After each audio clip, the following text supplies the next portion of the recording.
Hello and welcome to the next Fiddler's Green podcast number 65, I think. That is something that I really should write this number down. It's 64 or 65. Who cares? But right now, I think I can comfortably say that we are a regular podcast. Every other Tuesday night, we will be here talking about various different subjects having to do with current events and culture, which is my speciality.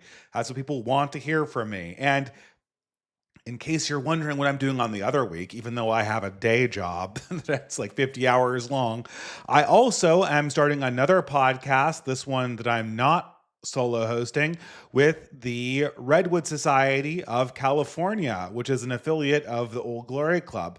And on that podcast, we are going to be discussing hands-on culture, things that you can do, ways to expand community, practical things that people can take into their own lives.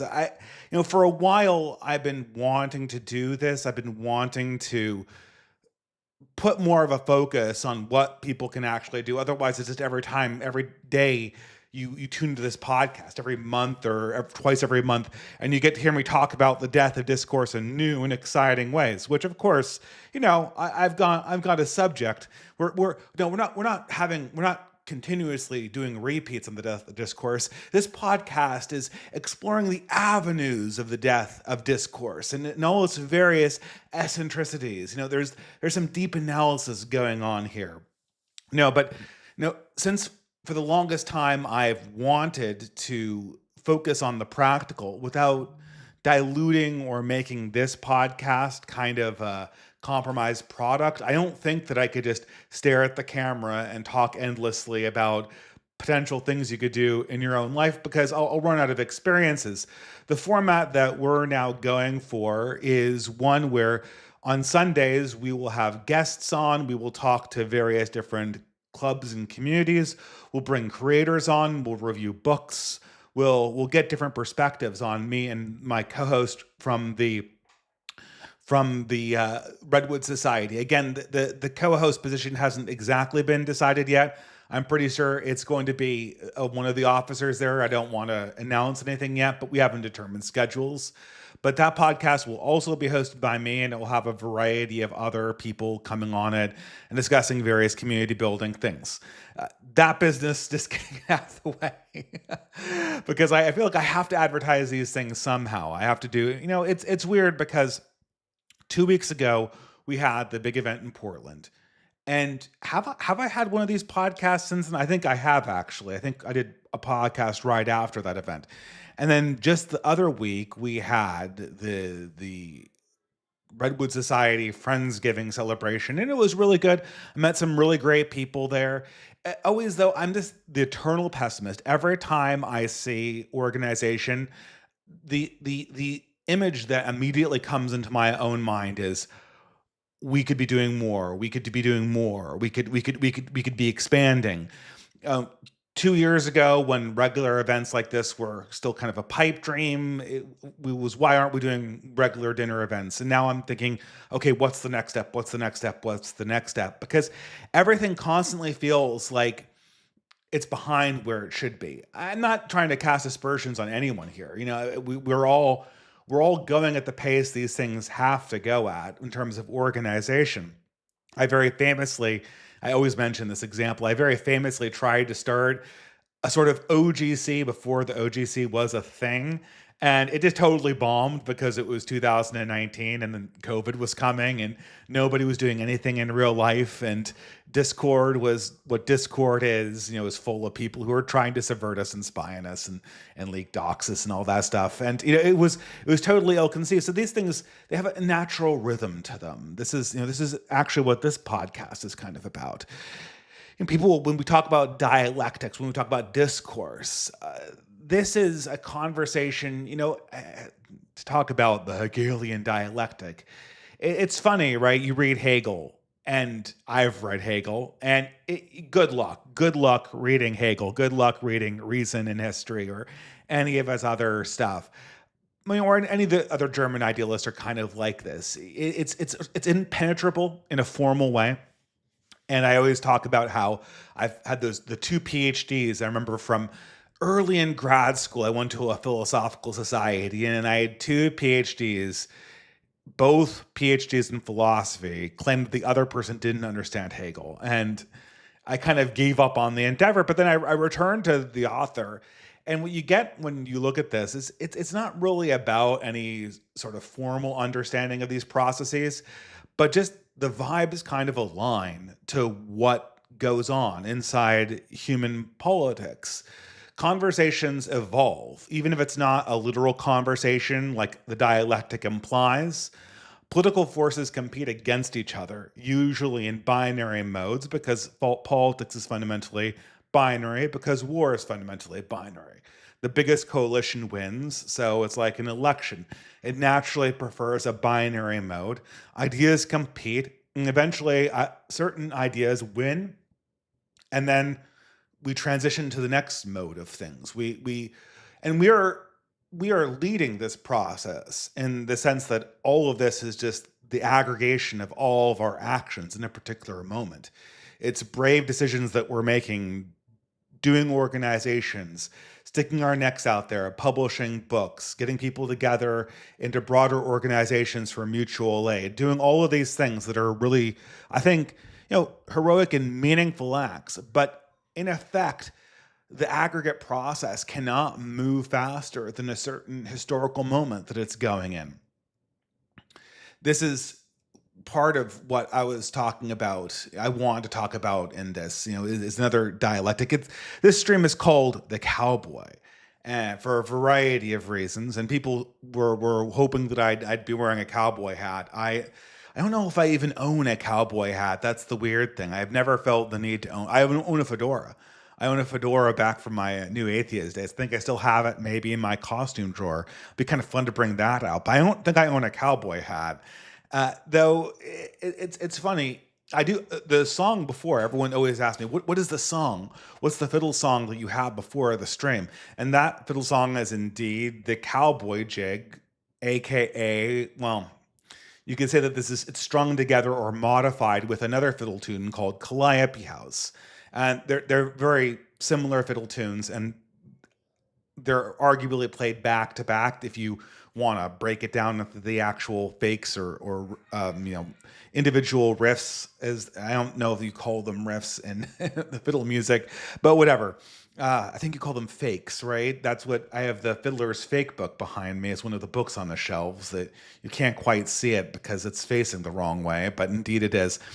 But At any rate, the topic I wanted to talk about today is just the state of things. Again, when we go forward and look at the world, there just are a number, we can't escape the fact that everyone here is dealing with this conservative civil war.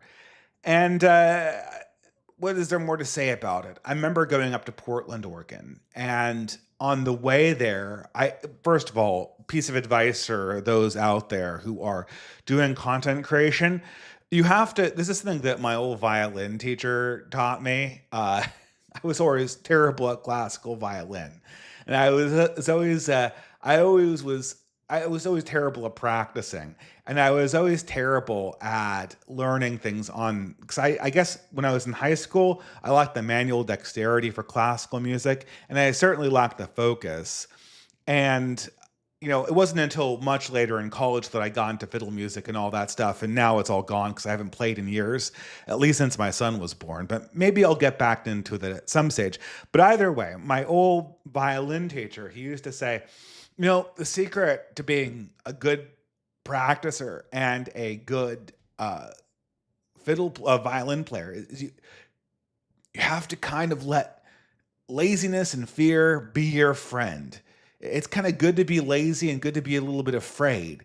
You do your best practicing right before you have to play for somebody. And it really sucks to practice and repeat things. So let that be a motivation, because the biggest problem with practicing is motivation. So set artificial deadlines for yourself. Be a little bit afraid, be a little bit pressed for time, be a little bit lazy even, that you don't want to spend all of your time. Don't kind of approach these things in a meandering way. And I take this advice very much to heart when writing speeches. The best speeches you can write, and this is true for a lot of things. Some things you need to give yourself a lot of lead time for, but oftentimes the best essays and the best speeches are the ones that are written right before the event. Very famously, I don't know if people consider this a great speech, but I think it's definitely up there, even if you don't like Abraham Lincoln. I think most people will agree that one of the greatest speeches in American history was the Gettysburg Address. And Abraham Lincoln wrote it on the train ride to Gettysburg when he was, in the wake of the battle. And the person before him, went on for an hour, and then he delivered this very, very short, quippy speech that he had wrote in a poetic fashion, and it was an immediate hit. And the same thing for myself. I wrote the article to motivate myself. I just gave myself the night before the talk to write the speech, and I had read this absolutely atrocious Rod Dreher article. And what came into my mind was kind of two things. One was the speech that I gave. It's going to go out on the Cascadia Frontiers. I don't think it's the Cascadia Frontier Society. I think it's this Cascadia Frontier. That's the name of the organization. They're going to publish the speech, I think, in a week or so. I already gave it to them. But it was largely about how do you live in sort of the post-discourse world. It was much more focused on the productive side of things. But on the way down, since I had time in the car, we split driving with my wife, I was writing this really angry letter to Rod Dreher that ended up being 5,000 words, because everything I write's 5,000 words. And it's absolutely infuriating, because you have to watch Rod Dreher write the same article again and again and again and again and again and again. And he did, when I got back, I published the open letter to Rod Dreher, or How Conservatism Died. And, it actually did really, really well for a kind of a throwaway idea. It wasn't even like I have all these big ideas that I'm working on in the drafts on Substack. It's always the ones that you write that are angry that do the best. But either way, just a week after I published it, he does another piece, and this guy is just, I don't know, maybe I shouldn't harp on Rod Dreher, but the guy is just stuck in a loop. He has no awareness of where he is. This is a man who is, again, formative on my own development as a right winger and as a Christian. And I was the biggest fan of his blog for the longest time. I bought all of his books, and his books are all semi-autobiographical sketches of his life juxtaposed against the latest idea he's playing with. But the problem is, at some point, he just stopped actually developing new ideas and entered this loop. So, for instance, one thing that was always Rod Dreher's formula was this idea of crunchy conservatism. Well, even the word crunchy conservatism sounds like it's a blast from the past. It's a '90s word. Crunchy was an indication of granola, which is an indication of hippiedom, and everyone in the '90s, granola was a very hippie food. It's not anymore. But crunchy conservatism was supposed to be, we're going to do conservative values with a sort of blue state progressive veneer. I see a lot of people commenting on my lack of a beard. I wish I could say this is a fashion statement. The reason why I don't have a beard is I was going in to trim the beard to shave up last night, and the clipper guard fell off. It sheared off a section, and so I just had to shave the whole thing. So there you go. You get the and my son wakes up and he goes, "Daddy, why are you ugly now? You need to put your beard back on." Okay, sure, I'll grow it back, son. Whatever, it's fine. But anyway, I guess it's appropriate, right? I definitely look a lot less crunchy without the beard. I look kind of I wouldn't say derpy, but my friends in college always said that I go between being a 1950s Leave It to Beaver dad when I'm shaven, and then a Hasidic Jew when I have the full beard. My beard was a little more out of control in college, but there you go. But I definitely feel like I'm more crunchy with the beard. But this is Rod Dreher's brand. Rod Dreher's brand was, I'm going to sport this very, very classy blue state aesthetics. And what do blue staters do? Well, blue staters, they read old books, they go to Europe, they eat really, really good food. They eat really. And this is he cut his teeth. Rod Dreher. You can tell that he really developed his personality and his understanding of his own ideas in the early 2000s, particularly. And he'll always mention that he was in Manhattan when 9/11 happened. You can hardly see something with Rod Dreher in it without him saying that. But of course, in the late '90s and then the early 2000s, everyone was obsessed with food, specifically organic food, specifically homemade food. This is something that's nowhere on the left right now, but it was something that was incorporated deeply into Rod Dreher's personality. And he believes somehow, well, I mean, because it was true in the 2000s. Andrew Sullivan had this thing where it was like view from your window or a view from your table, where people would take pictures of the view from their house or the view from their table or the view from their mirror, the fine clothes you're wearing, the fine food you're eating, the beautiful view out your window. And this established yourself as somebody, because that's what people wanted to see in the 2000s. People wanted to know that you were an established intellectual journalist. You are providing only the finest commentary. You live in a nice place. You eat good food. You're establishing yourself as a well-to-do person, someone who's close to expertise. That was the vibe of the time. That was what people liked, and this is something that Rod Dreher incorporated into his political ideology at a very fundamental level.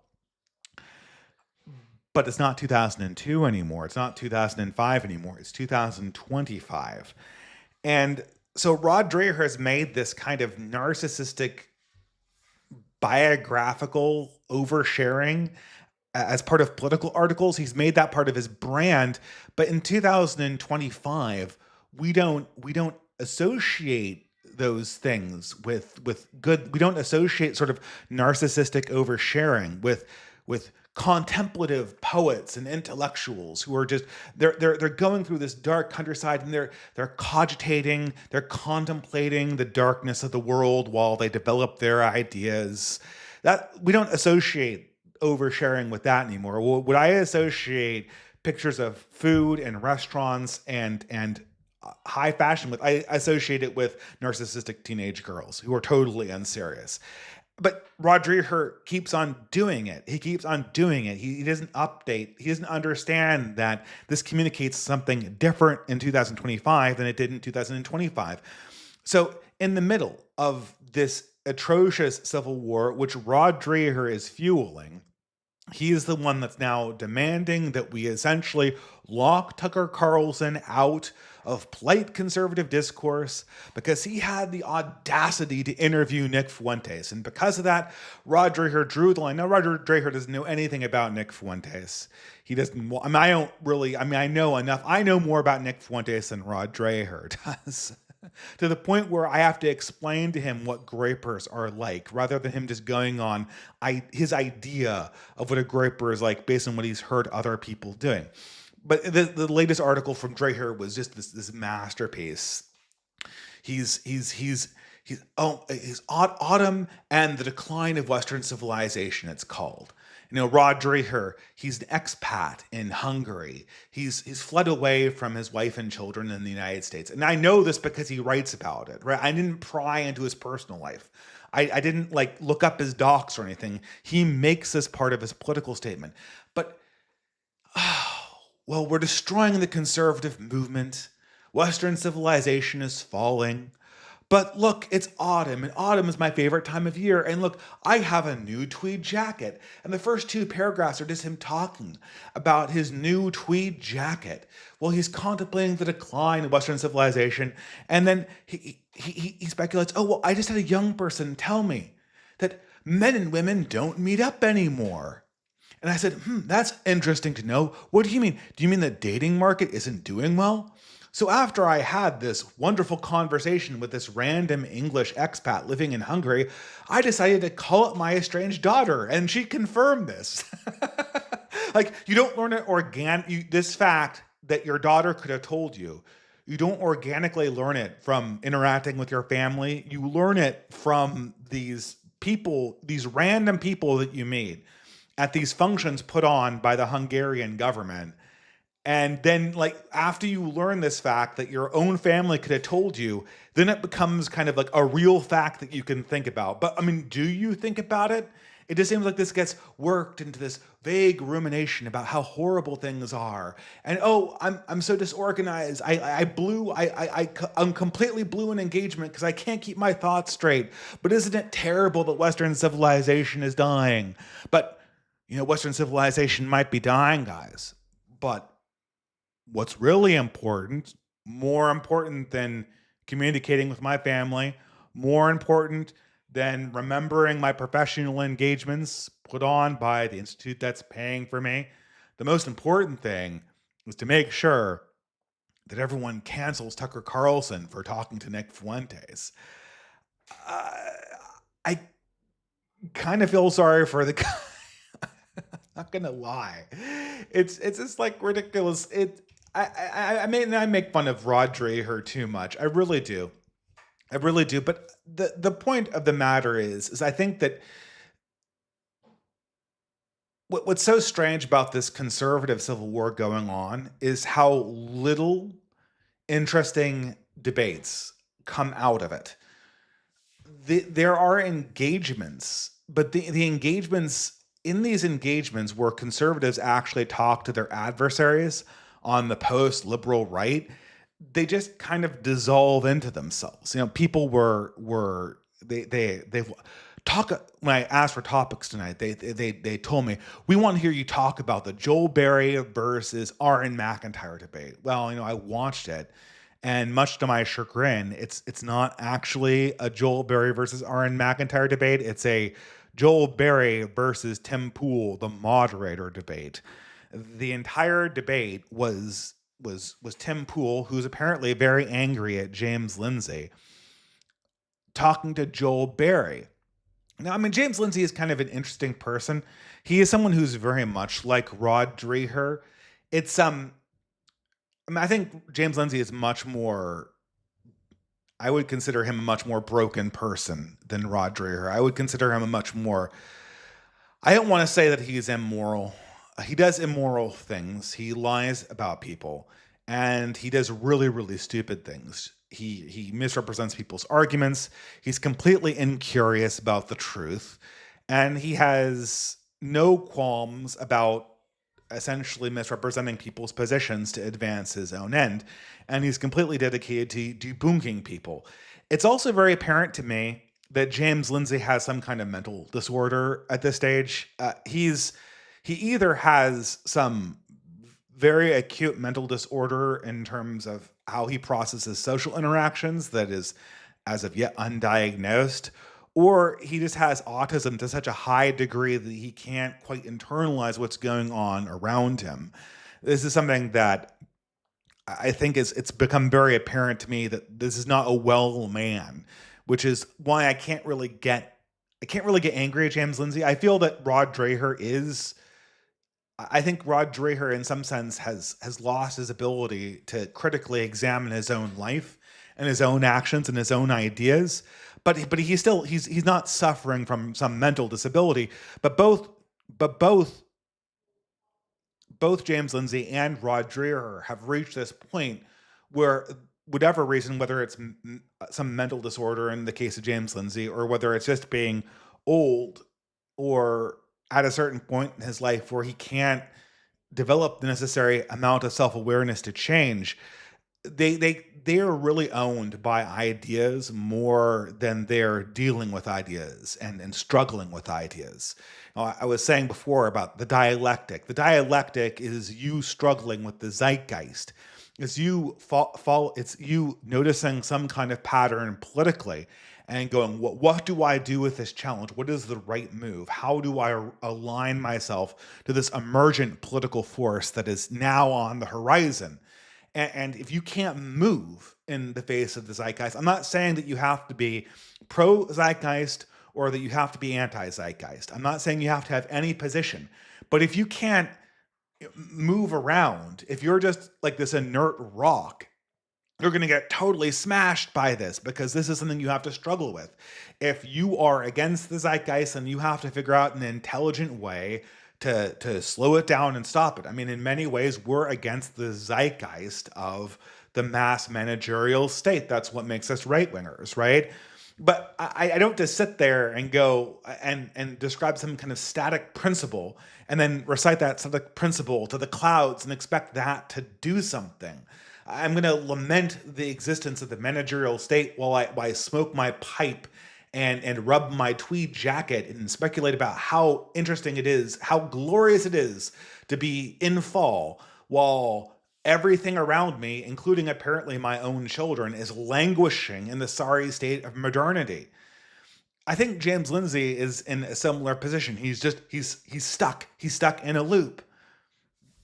And this is sort of obviously the thing that was haunting the quote unquote R.N. McIntyre versus Joel Berry debate. Tim Pool was very angry at James Lindsay and was there to hold Joel Berry to account, which led to a horrible interaction.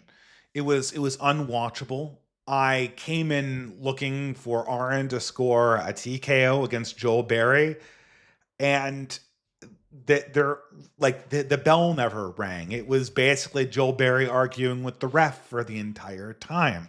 And there was some kind of, like, in terms of Twitter drama that was being relitigated, I guess there were some good points about Joel Berry defending James Lindsay's lies, but it was not very interesting, I guess. I mean, there were a few times where RN put some questions to Joel Berry.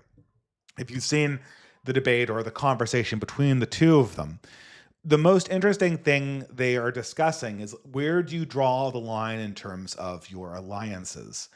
And Joel Berry,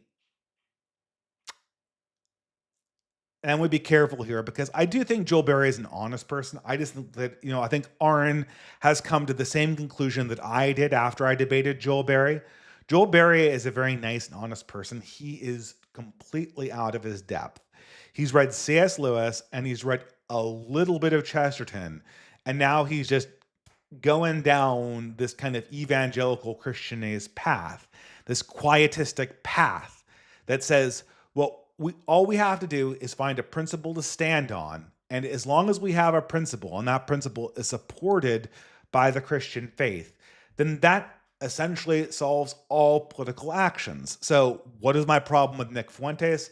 Well, Nick Fuentes is mean. Nick Fuentes is antagonistic, which, he trolls people. And trolling people, if you said the things that Nick Fuentes said to people in real life, you'd be very rude and very cruel and guilty of I don't know, guilty of spiritual profanity, let's say. It's unchristian behavior. And so Joel thinks that this kind of Nick says edgy and mean things to people. He thinks that he can just plant that flag and stand on it, and that he can extract denouncements from Aaron McIntyre and Tim Pool based on the fact that Nick was mean online. And to a certain extent, there is kind of a case there, except Joel Berry doesn't seem to understand how politics work. He doesn't understand that he himself has made similar compromises. For instance, he will not condemn James Lindsay, even though James Lindsay is, I don't know, I've heard he's a polyamorist. He certainly has a torrid sexual history. He certainly has a history where he has gone after the faith, Christianity specifically, and he's lied and misrepresented people regularly on his show. And he has no remission about that. He has no contrition about that. He just does it. But Joel Berry defends him because he's an ally. And Joel Berry is very, very hesitant to condemn Dave Rubin. I mean, he condemns Dave. He's not really an ally of Dave Rubin, but he understands that Dave Rubin is part of his broader coalition. So he's not going to say, you can't interview Dave Rubin. No, Dave Rubin is an asset, just like everybody else. Even though Dave Rubin has taken children away from their mother through surrogacy, which is pretty much human trafficking. It is human trafficking if you want to get technical about it. Legal human trafficking. He's not guilty of a crime, unfortunately. But where's the condemnation? Where's the equivalent condemnation that Joel Berry gives to Nick Fuentes? He doesn't have one. It's not like, I don't think he's knowingly hypocritical. I just don't think he's ever thought about this. He doesn't understand. He says, okay, well, I have these principles, and I know Christians have to stand on principles. And I am part of a political coalition, and I understand how classically political coalitions have worked in America. Therefore, since there have been principled Christians who have worked in political coalitions, combining this chocolate and peanut butter will be totally fine. But he doesn't think about this. He doesn't think that that is what Tucker Carlson is doing. That is what Aaron McIntyre is doing. That is what Tim Pool is doing. The standard you have doesn't make any sense. The story that you're telling doesn't make any sense. The story that is being told is being rehearsed because he's essentially receiving it from somebody else. He's receiving this as kind of a boilerplate. And this is what's really very interesting about this is this dialectic, the Civil War on the right, is how undialectical it is. Nobody is struggling with, I guess in some sense I am struggling with ideas. I'll tell you this, like, I don't like Nick Fuentes personally. I think that he has bad optics. I have bad optics too. Some people could go through the hours and hours and hours of these podcasts, and they could clip the spiciest clips and they could string them together. And then you could run a New York Times article, a tell-all New York Times article written by Michelle Goldberg, and she could denounce me as the worst anti-Semite in the entire world. Wasn't there like an expose about certain organizations where they literally claimed that I was the worst anti-Semite in America or something because I had a speech that referenced Jews in one paragraph? You could do this, right? You could give me bad optics. I do not think Nick is a good manager of optics. I think that he courts controversy by adopting knowingly bad takes so that people will disagree with him and drive the algorithm. And I think that it's not ethical to do that as a content creator. As a serious political actor, you should not be trying to drive the algorithm by giving your followers bad ideas and so that other people can react to them and you can have controversies surrounding you. Don't come after me for Academic Agent. I really like Academic Agent, and I know he kind of does the same thing. He's a professional contrarian that drives the algorithm. This is part of his shtick. But I just, the way that Nick Fuentes does this and trolls people, I don't like. But at the same time, I have a responsibility to struggle with Nick Fuentes' challenges. I have a responsibility to hear what Nick is saying and come up with answers to them. And not like boilerplate answers, not answers that are some kind of talking point that was delivered to me or some kind of pre-packaged statement that I can use to dismiss all claims from a certain sphere. Like when Joel Berry, for instance, when he makes the claim about standing on principle, it's not like, again, it's very, very clear from his debate with Aaron, really Tim Pool, that when he's not really thinking about this, he's not going like, like what does it really mean to have a friend that you disagree with? Where do we draw the line between principled stands and political coalitions? Was it wrong to ally with Joseph Stalin, the greatest murderer in the 20th century and one of the biggest anti-Christians of the 20th century, to defeat Hitler? I wonder what exactly makes that right and makes the actions of people like Tucker Carlson wrong. There's no struggle with that dialectic.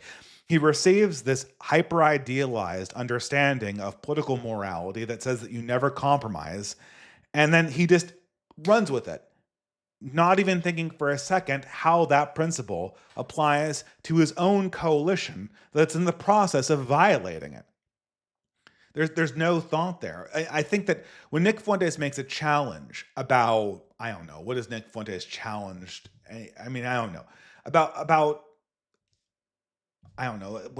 Again, I have a hard time even discerning what Nick Fuentes' serious political opinions are. I was going to say his challenge about how George R. R. Martin is better than Tolkien, but I don't think he seriously believes that. I was going to make maybe his challenge about the appropriate age of consent being 15, but I don't think he really believes that either. I mean, of all the things that Nick Fuentes said, and I think are only for clout, his desire to marry a 15-year-old woman is the one that I doubt most most adamantly. I don't know. Let's just say that he had some position on white nationalism. Let's pretend he's Jared Taylor for a second. I don't know. He spoke at the AmRen conference 4 or 5 years ago. He believes that some kind of white nationalism would be a political formula that could actually work in modern America. Well, it's up to me and to other right wingers who disagree with that to actually process what he means and to understand how his challenges apply to my own ideas. I don't just slap a label on it and then go on these podcasts and just act like the pejoratives I hurl at it or I hear hurled at it by other people are going to be enough to carry me through that interaction. Rod Dreher has piled any number of bad expletives on Nick Fuentes. I don't think that he's ever talked sincerely to one of Nick Fuentes' followers. For instance, this is something I remember as an old reader of Rod Dreher's blog.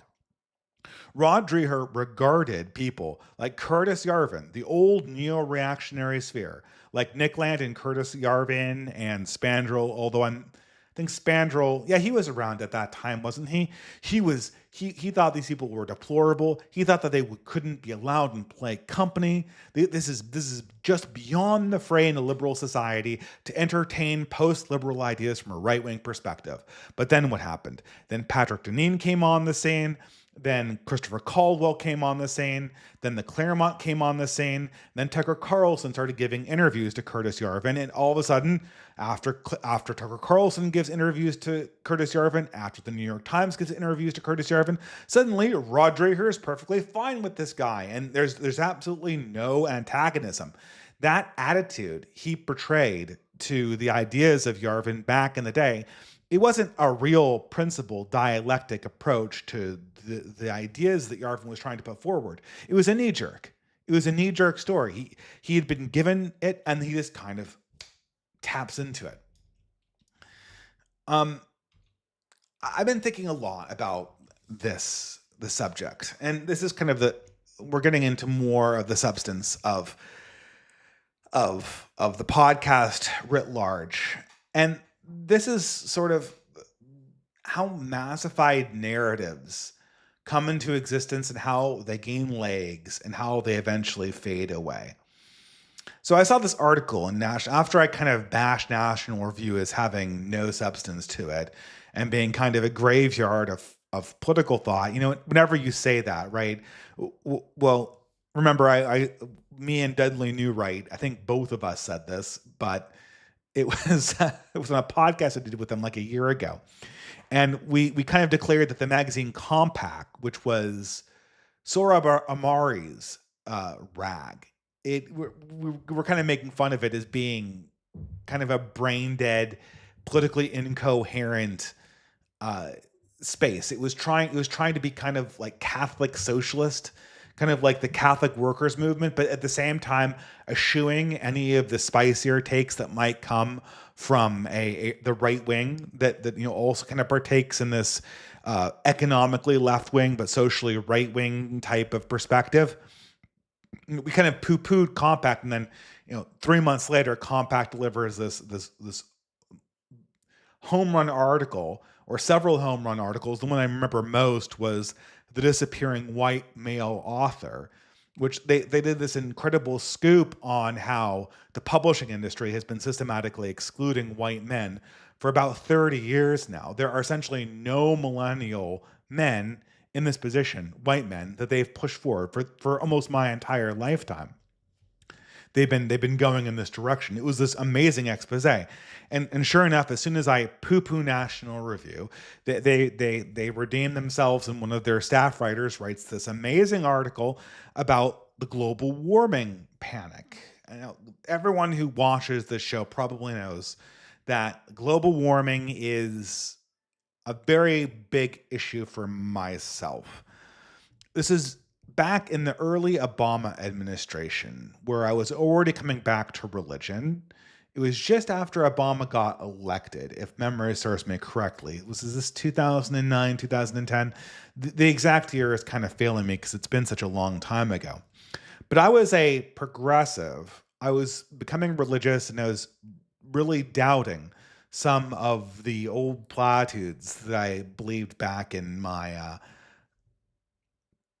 day, being kind of this rationalist utilitarian. And I was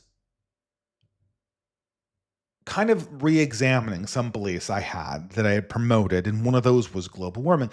And suddenly, in the middle of this, and there was a TED talk going around at that time by contrarian climate scientist Bjorn Lomborg about how global warming is, if you put its perspective in line with the other disasters that are facing humanity, that it ranks very close to the bottom. It is not a very large problem in terms of its ultimate impact on the well-being of humankind, either in the good we can do by spending money on it to save lives, or in its ultimate risk to us overall over the course of 100 years.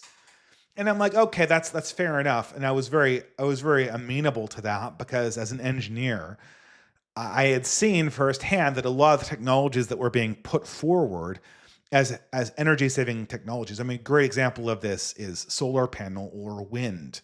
Now, solar panel or wind they're legitimate technologies. They are good.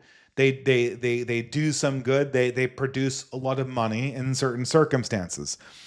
But when you listen to the activists, when you listen to people like Al Gore essentially postulated, and this is sort of in the side notes of the inconvenient truth. Remember that movie that came out in 2006 that said that there would be no snow on the Mount Kilimanjaro in 15 years, and like now it's like, what is it, 20 years later, and there's still snow there. And all these predictions, or there are no more polar bears, right? There'll be no more polar bears in 10 years, and like 20 years later, the population of polar bears is doing fine.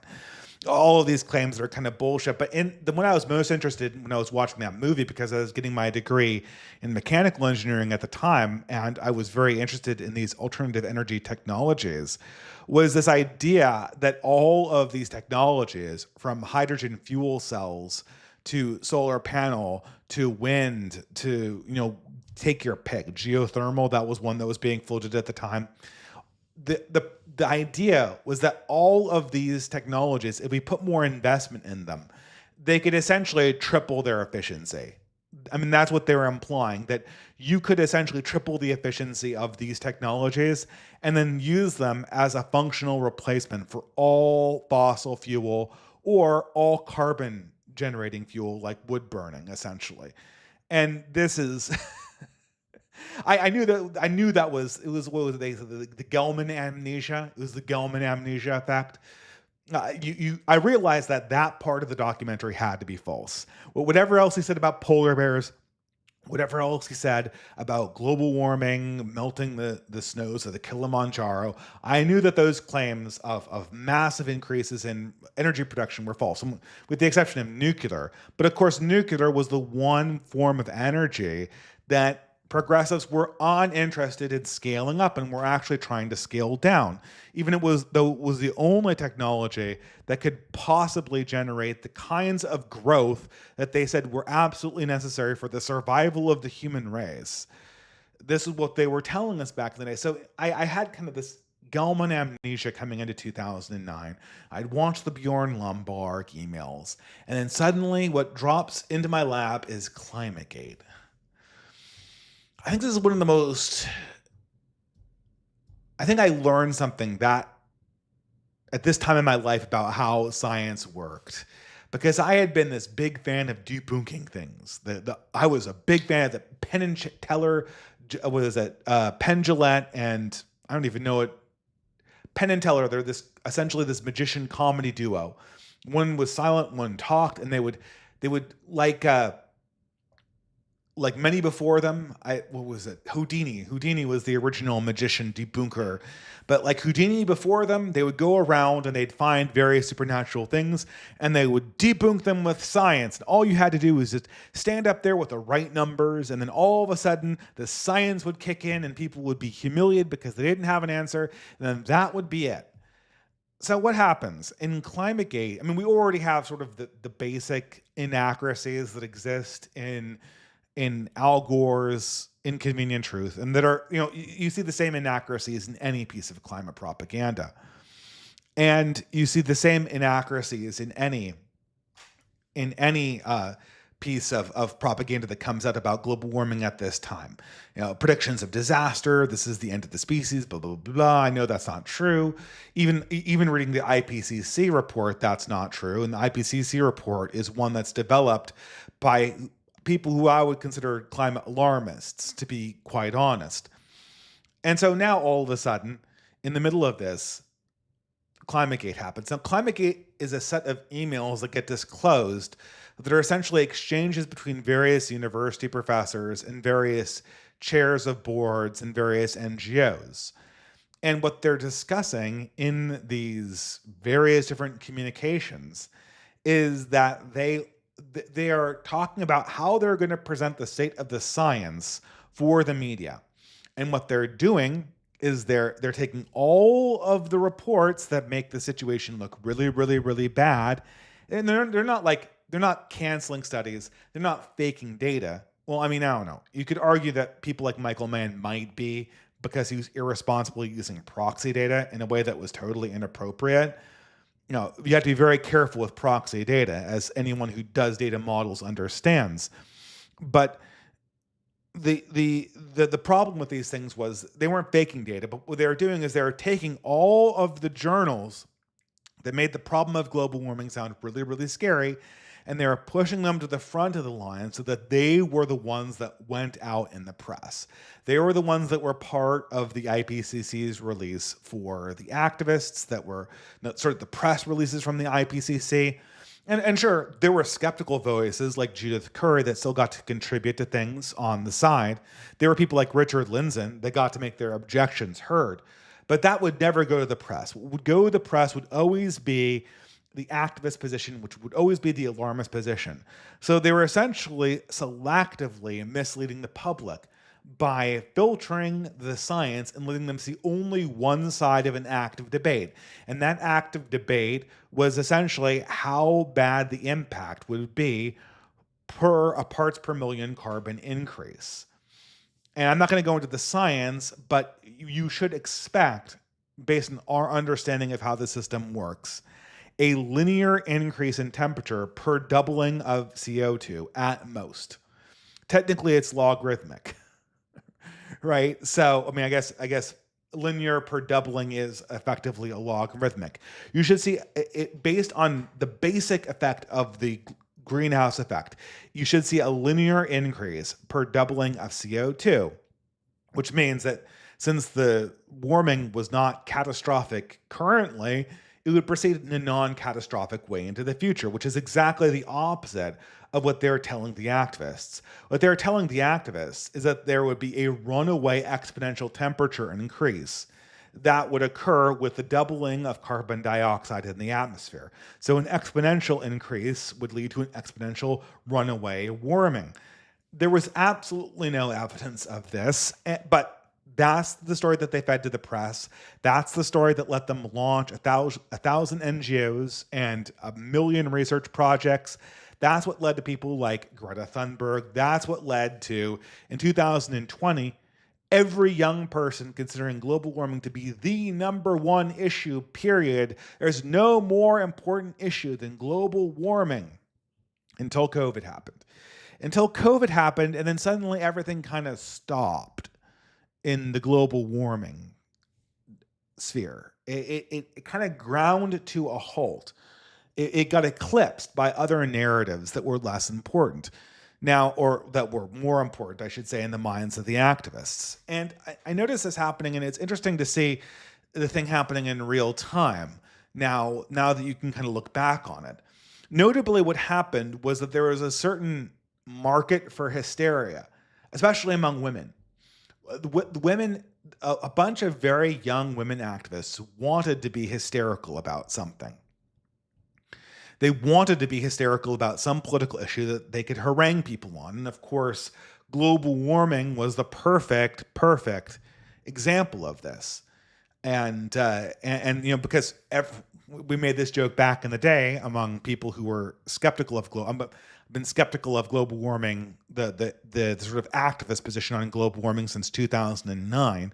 And the joke that we all came up with was, climate change is caused by everything and causes everything. So if something bad happens in the world, it was caused by climate change. If someone is doing something in the world, anything you don't like, it causes climate change. So you don't like people having kids causes climate change. A hurricane happened. Well, it was caused by climate change. A drought happened. It was caused by climate change. Flooding happened. It was caused by climate change. Any weather impact, or immigration, or mass migration. Mass migration, according to the global warming consensus in 2015, the migrant wave that hit Europe in 2015 to 2016 was caused by climate change. Was there any evidence of this? Absolutely not. Those migrants were not starving because of a famine. They were fleeing from war and economic poverty. They were economic. Most of them weren't even war refugees. Most of them were economic migrants. We know this from polls that we've done for people who were crossing the channel. They were not fleeing some specific weather event, nor some overarching change in the climate of 1 degree Celsius in 50 years. That was not what was going on, but they were still climate refugees because it's climate change. It's caused by everything, and it causes everything. And of course, the immigration, obviously that causes climate change, right? Because these immigrants are coming by the millions from countries where their lives have very, very low carbon footprints to welfare states where their lives have very, very large carbon impacts or footprints. And of course, does that cause climate change? No, of course it doesn't cause climate change, right? Your baby causes climate change, but 1 million migrants into Canada, that doesn't cause climate change. What are you, crazy?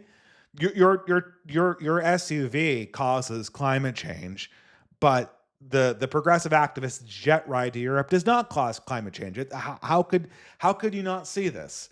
And it's the perfect hysteria. And you recognize very much the same market for selective hysteria in COVID. There are a certain amount of female activists who just need to have this kind of hysteria in their lives.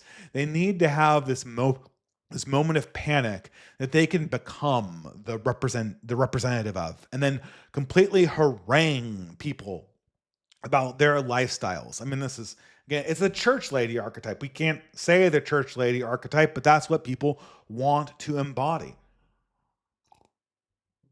The problem was with COVID is, climate change suffered the fate of everybody who dates excitement chasing women. The fate of all men who date crazy women who chase excitement is, drum roll, pretty soon a different boyfriend comes along that's more exciting. And during COVID, the hysterical women who wanted to harangue people for their lifestyles, well, they found, that global climate change boyfriend. Oh man, he's looking a little bit beta right now.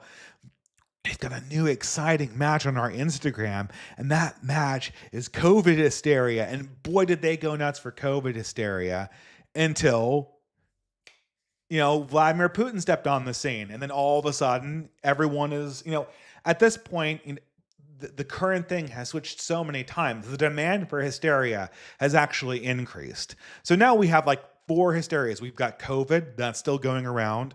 We've got Vladimir Putin is going to take over the West. We've got the Chinese are going to take over the West. That's not so much. Women don't like that one so much for some reason. We've got Trump. That's, Trump hysteria is always a good seller, especially now that he's back in the news. And we've got like the AI doomerism stuff, just, put a cherry on the top in case you want a little bit of a different thing. And after all of those panics go on and on and on, all of a sudden global warming is looking less sexy. And now this article in National Review wasn't really an article, it was just basically a cited study. It looks like global warming, the belief in global warming went from 50% of all young people saying it was the number one issue to 15%. This is massive. People were organizing their entire lives around global warming. People were organizing their entire existences around global warming. Think about this. If I used to call global warming a religion, but imagine if tomorrow it was proved that Jesus did not rise from the dead or something like that. It would devastate me. It would devastate billions of people. But essentially you're saying that all of these hysteric global warming activists in a space of about 5 years have functionally just disappeared. Their belief is disapparated. It's gone nowhere. They just loaded up a different cartridge and they're on to a different thing. Where is the dialectic? Where is the grappling with the zeitgeist? And the answer is it's nowhere. And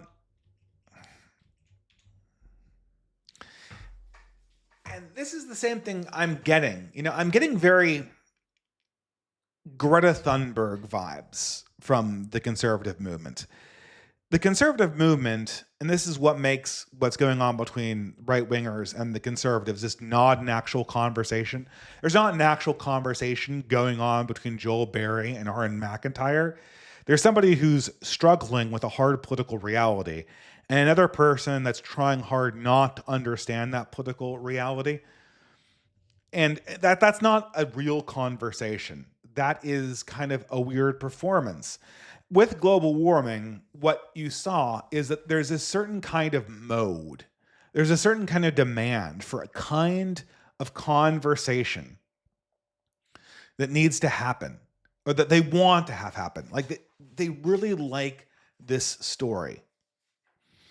And they really like this way. And the story that global warming hysterics liked, or especially the women, was, you're all sinners.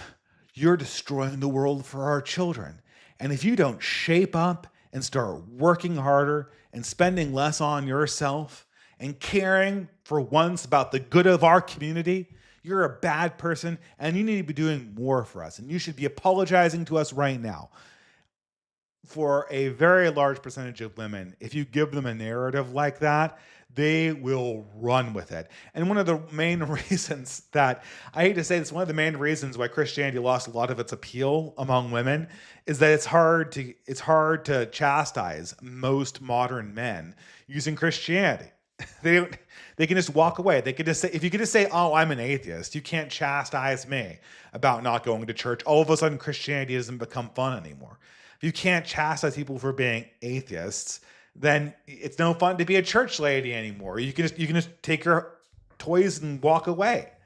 And if global warming is no longer the biggest threat, in the world, if it's being eclipsed by something like Vladimir Putin or global pandemic, then suddenly haranguing people because of their carbon output doesn't quite have the same ring to it. I mean, why are you haranguing me about carbon? There's a pandemic on, don't you know? I mean, it's out of fashion.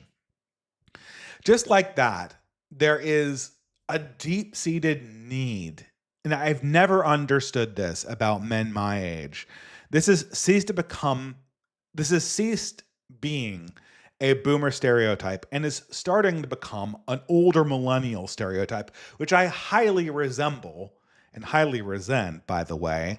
This has become the talk has gone from being a boomer trope to being a older millennial trope. But for some reason, for men who are my age or a little bit older, they love this talk. They love this talk. I mean, can I do the impression? I've got the bald. I guess I should have. I picked a hell of a night to shave my beard, because ideally this talk I should have like a goatee, and my shirt, like, this is a comfortable fit. It's, it's got to be. I gotta pull this thing back. I gotta make it look like I'm busting out of my shirt when I'm giving this talk. That's the talk has to have a certain quality to it, and it goes something like, hey man, I need to talk to you one on one. What you're doing is screwed up. You're gonna screw your whole life up if you don't shape up and learn how things work in the real world. If you don't behave like me and my friends, if you don't behave like real men, you're gonna get nothing. And I'm not gonna be sorry for you at all. So you gotta shape up and get on board. I think I've seen about four talks like this. This is the most notable one. I don't even know who this guy is. I feel like they're interchangeable. They all got like they're all, some of them are ex-military, some of them are genuinely ex-military, but they all feel like they could be ex-military guys if they weren't. But they all love this they all love this talk. They all like the tough, I'm going to talk to you man to man. I'm going to tell you how it really is. You got to shape up. And what they always recommend is stop doing what you're doing, stop paying attention to politics, and copy exactly what I did in my life. That is always what it functionally comes down to. And potentially sign on to my political views at the same time. Now, this is absolutely ridiculous coming from conservatives. If there's one thing we know does not work, it's doing what previous generations of conservatives have been doing for the last 30, 40 odd years. But there's a deep need to give the talk. There's a deep need for conservative older men to feel like they're participating in this talk. They need to feel like all the young men, they're just whiners. They don't know what they're doing. They need to shape up. I guess every now and again I do tell Zoomers that they need to actually get involved. They need to hustle. There's no way out of this. It does not involve getting young people organized and hustling. But this talk is totally disconnected from anything people are actually dealing with in their real lives. All of these articles that are written by Rod Dreher or various other conservatives with the tight-fitting shirts and the bald heads and the goatees and the man-to-man talk, every single one of them does not address any of the gripers' complaints. It just spits out this platitude. It spits out this pre-programmed response, and people are supposed to just kind of absorb this. It's not a conversation. It's done for the benefit of a particular audience. Just like Joel Berry's idea that we need to, I mean, I think this is, when I say like, well, Joel Berry, he's doing this, well, guys, we're Christians. We need to stand on principle. We can't have no enemies to the right. We can't do political coalitions. We can't do friend-enemy distinction in politics. We can't have hard conversations with racists like Nick Fuentes, because we're Christians. We need to stand on principle and just pray harder. And that's a pre-programmed response. It's specifically in Joel Berry's case, it's a pre-programmed response that's designed to appeal to boomer women. And the tough talk guys with the tight shirts, is I say boomer women at this stage. Again, it's really Xer and older millennial women. Married women love the Christianity stands on principle, automatically vetoes any right-wing talking point that makes me feel uncomfortable about the status quo.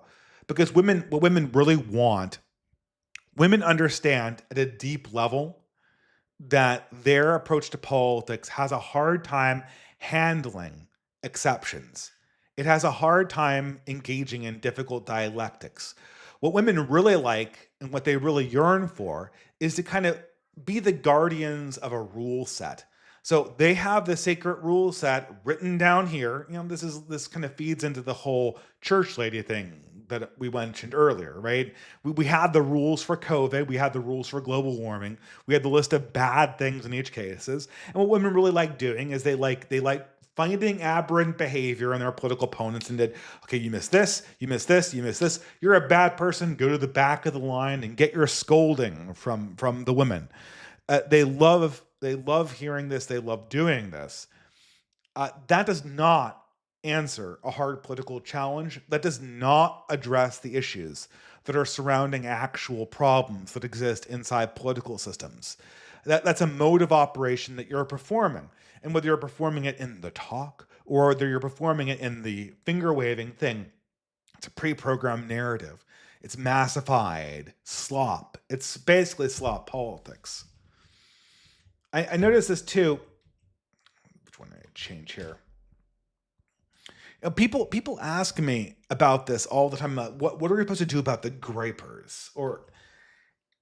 And it's funny. Every single person, every single thing in the entire establishment media is just sort of designed to shut down conversations from happening. Case in point, Barry Weiss had her ascendancy into CBS News today. And she's talking about how we need to sort of lock out the gripers and the Hassan Pikers of the world. And I remember, she's of course a complete Zionist. And I remember watching Barry Weiss just after I watched this Lindsay Ellis video. Okay, guys, you caught me watching BreadTube again. But Lindsay Ellis was previously from Channel Awesome, which was this flagship YouTube property back in the day, back in the aughties. It was the flagship property of YouTube. It was, every young person knew it, and she was sort of the sidekick to Doug Walker. She was the Miss Male character to Doug Walker. And in many ways, she was much more talented in that she wanted to do film criticism. Like, not just, oh, remember this, here's what was cringe about it, but actually looking into the themes and trying to weave together more narratives. Lindsay Ellis's vision of YouTube was that it would essentially become a complete, basically a university. YouTube would completely adopt the ideology of the universities, and it would dedicate itself to doing extensive video essays on topics of culture that broadly push in a left-wing direction. At the same time, Lindsay Ellis, I should say, she is one of the original BreadTubers, a friend of ContraPoints, and basically created the original BreadTube sphere from the clout built up on Channel Awesome. She promoted ContraPoints. She promoted all the original BreadTubers. This is what gave them their original shot in the arm before they suddenly started getting weird, dark money in 2019. Their original shot in the arm came from the Channel Awesome people through Lindsay Ellis. But there was this amazing video that Lindsay Ellis delivered about the Gaza crisis and about the cancellation of Miss Rachel for being critical of Israel. And I saw this video at the same time I saw Barry Weiss, and it's funny. Both Lindsay Ellis and Barry Weiss are both Jewish people, both Jewish women.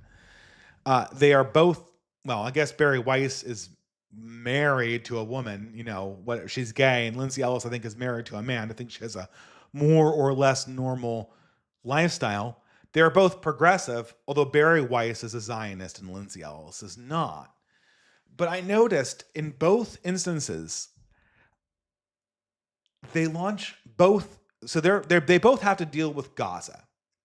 They both have to deal with the situation that's going on in Israel, which is, let's not mince words, what's going on in Gaza right now is an ethnic cleansing. I'm not trying to take a side in this war. Ethnic cleansings happen all the time. Everyone's been ethnically cleansed. My father was ethnically cleansed. Certainly Jews have been ethnically cleansed in the past. This is not an uncommon situation. But that is what's going on in Gaza. And this is something that progressives and liberals claim to be unconscionable in the modern world. We cannot do ethnic cleansings, especially not ethnic cleansings that involve violence. So both Barry Weiss and Lindsay Ellis have this really weird road to tread. Lindsay Ellis wants to condemn Israel, but she does not want to dabble in anti-Semitism. Barry Weiss wants to support Israel and also wants to lock out anti-Semitism. So these two women, Barry Weiss, who's auditioning to be the new face of the conservative movement on CBS, which will ruin it, and Lindsay Ellis, who's auditioning she was trying to become the face of the left through BreadTube 4 years ago, and still is to a certain extent. They both start telling this story. This story, which I kind of call the story. This is the story. And if you've ever been, how can I put this delicately? If you've ever been around Jewish people, but specifically Jewish women, you have heard this story that both Barry Weiss and Lindsay, and I misspelled Lindsay Ellis. I'm so sorry. I was writing the slides fast. Embarrassing, but whatever. If you've ever been around Jewish women in particular, you've heard the story. Now, the story is this. Jews were horribly, horribly oppressed. And specifically, they are horribly oppressed by Christians. Now, this is always the caveat. Both Barry Weiss and Lindsay Ellis do this. They were kind of oppressed by the Romans. And they were also kind of oppressed by the Muslims. But let's not talk about any of that stuff. The real important thing is that they're oppressed by Christians. That's the number one important thing. Lindsay Ellis does this 2-hour documentary, or hour and a half edutainment documentary, I don't even know what to call, extended video essay about Gaza and anti-Semitism. She spends 5 seconds on anti-Semitism that comes from any other source, and then spends the rest of the conversation on essentially every single time that Christians or Christian civilization was ever cruel to the Jews, ever. It's an extensive documentation down to you got the Crusades, you got the pogroms, you got the expulsions, you got the fact that Jews were forced to be highly paid bankers. They were clasped in chains and walked into the vaults of various money lending establishments and forced at sword point to count doubloons because they weren't allowed to be dirt farmers like everyone else. All our other ancestors were, harvesting crops and starving in the Rhineland Valley, or I guess later on the Danube. They were forced at sword point to be bankers, basically, and of course, extensively the Holocaust. You have to cover that for most of the thing, right? And you're thinking through all of this, wait a minute, isn't this about Gaza? Isn't this about Gaza? And then, no, we also have to get in the fact that Christianity itself might be a little anti-Semitic too. And this is where you get the, let me tell you about your religion moment. This is the classic meme. I don't follow your religion, but maybe if I tell you to do that, maybe if I give you this story about Jesus, you'll do what I want to do anyway, even though the argument wouldn't work on me. It's the classic example, and there is a reason why the Wojak that says that is kind of coded in certain ways. This story is just loved. The gospel writers were anti-Semitic. The Romans killed Jews, and the fact that the story goes a certain different way in the actual accounts of the people who were there, or the actual accounts of the gospel writers who were writing briefly afterwards, is just completely, it's just fabricated. That came from like, whoa, that was like 40 years after Jesus' death. You can't believe any of that. That's probably written by anti-Semites or something like. There's an anti-Semitic conspiracy theory to write the Gospels this way, and not to mention that by that time the Romans were the Romans conspired to write the Gospels this way at the same time that they were throwing them to the lions. What does this make sense? How does it make any sense that Romans would forge the documents to say that? But anyway, this is the narrative, and finally you get to the modern Gaza crisis. And according to Lindsay Ellis, the real Gaza crisis isn't caused by Jewish nationalism, it's caused by Christian nationalism. The Gaza war is a product of Christian nationalism, which is the same as Christian Zionism. It's all one thing, and the problem is conservatives, specifically conservative Christians. I mean, and they've kind of like, and conservative Christians are so bad. It's like the Romans, right? The Romans were so bad that they kind of like coerced the Jews to go along with them. Just like the Jews were coerced to go into banking and pornography. Just like the Jews didn't want to invade Gaza. Israel didn't want to invade Gaza. That's crazy. Christian nationalists forced them to invade Gaza. That's the real problem. That's the real problem. Now, Barry Weiss, again, she's pro-invading Gaza, so she's not going to insinuate that this is some kind of Christian conspiracy, but more or less, it's the same. It's the same story. It's the same, and you hear Rod Dreher, who's not a Jew, also say the exact same thing. It's the exact same story. Every bad thing in history that happened in this narrative was caused by Gentiles, and then any bad action that potentially goes through a Jewish person was coerced. They were coerced into creating Israel. They were coerced into fighting wars over Israel. You have to wonder, after listening to either Barry Weiss or Lindsay Ellis talk about this country, if you listen to Barry Weiss or Lindsay Ellis talk about Israel, they have the exact opposite opinion. One likes Israel, one doesn't like Israel, but they share one common belief. And the one common belief is no special action ever taken by Jews ever occurred not under coercion. According to Barry Weiss, Jews were they were coerced into creating Israel, and they were coerced into fighting for Israel. And Lindsay Ellis believes the exact same thing, except it was bad. And at the end of both of that, and the reason why I'm bringing this up, it's not even to do with the Jews. Look, I'm sure the Jewish people are wonderful people. I support their project to have their own ethno-state. I'm not taking sides in a war when they're war against the Palestinians. That's their business. I'm just reciting this for purposes of illustrating how narratives work. Because the two things they are absolutely convinced of is that Jewish people have absolutely no agency. Okay?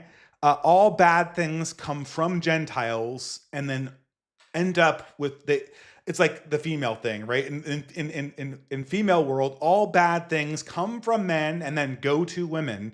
That is the path of all things. In this Jewish understanding of history, all bad things start with Gentiles and then go to Jews. Jews can never initiate a bad thing. Bad things just happen to them, and they're coerced into bad actions.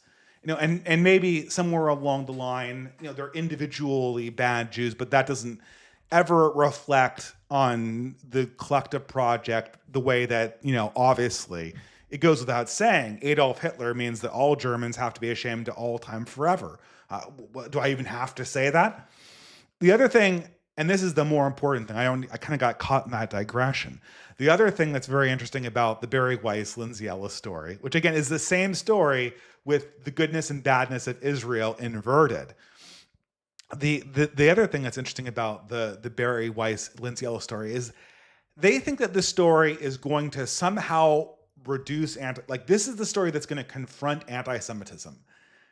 they're gonna tell people, they're gonna tell groypers this story about how everything their group did ever was good, and how everything was done to them and was bad, and this is going to make their problems go away. This story is going to alleviate the situation that's going on. Uh, I mean, it's kind of funny.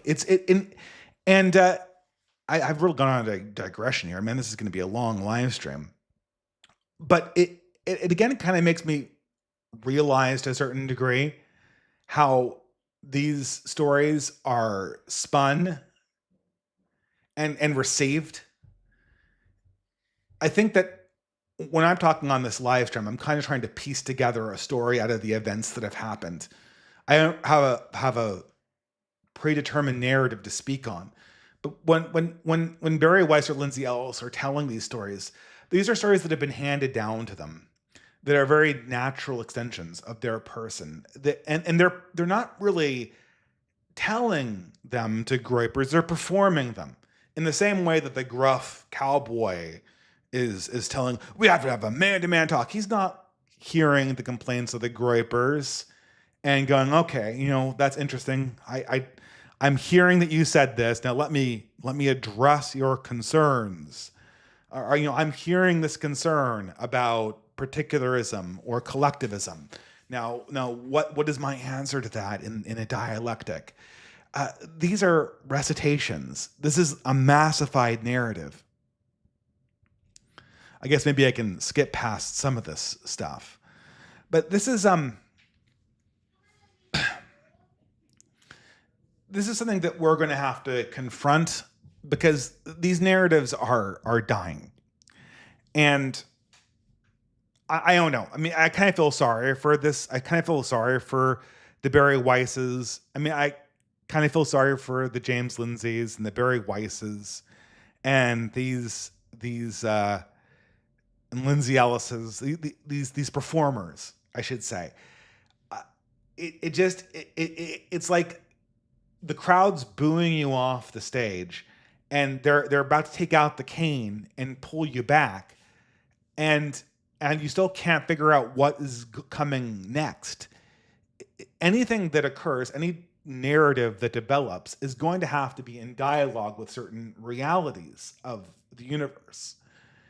If you are a Zionist, you can't just, and this is every time I've had a conversation with Zionists, whether it was Nathan Kaufness or whether it was King Crocoduck, I keep on trying to introduce this question to them.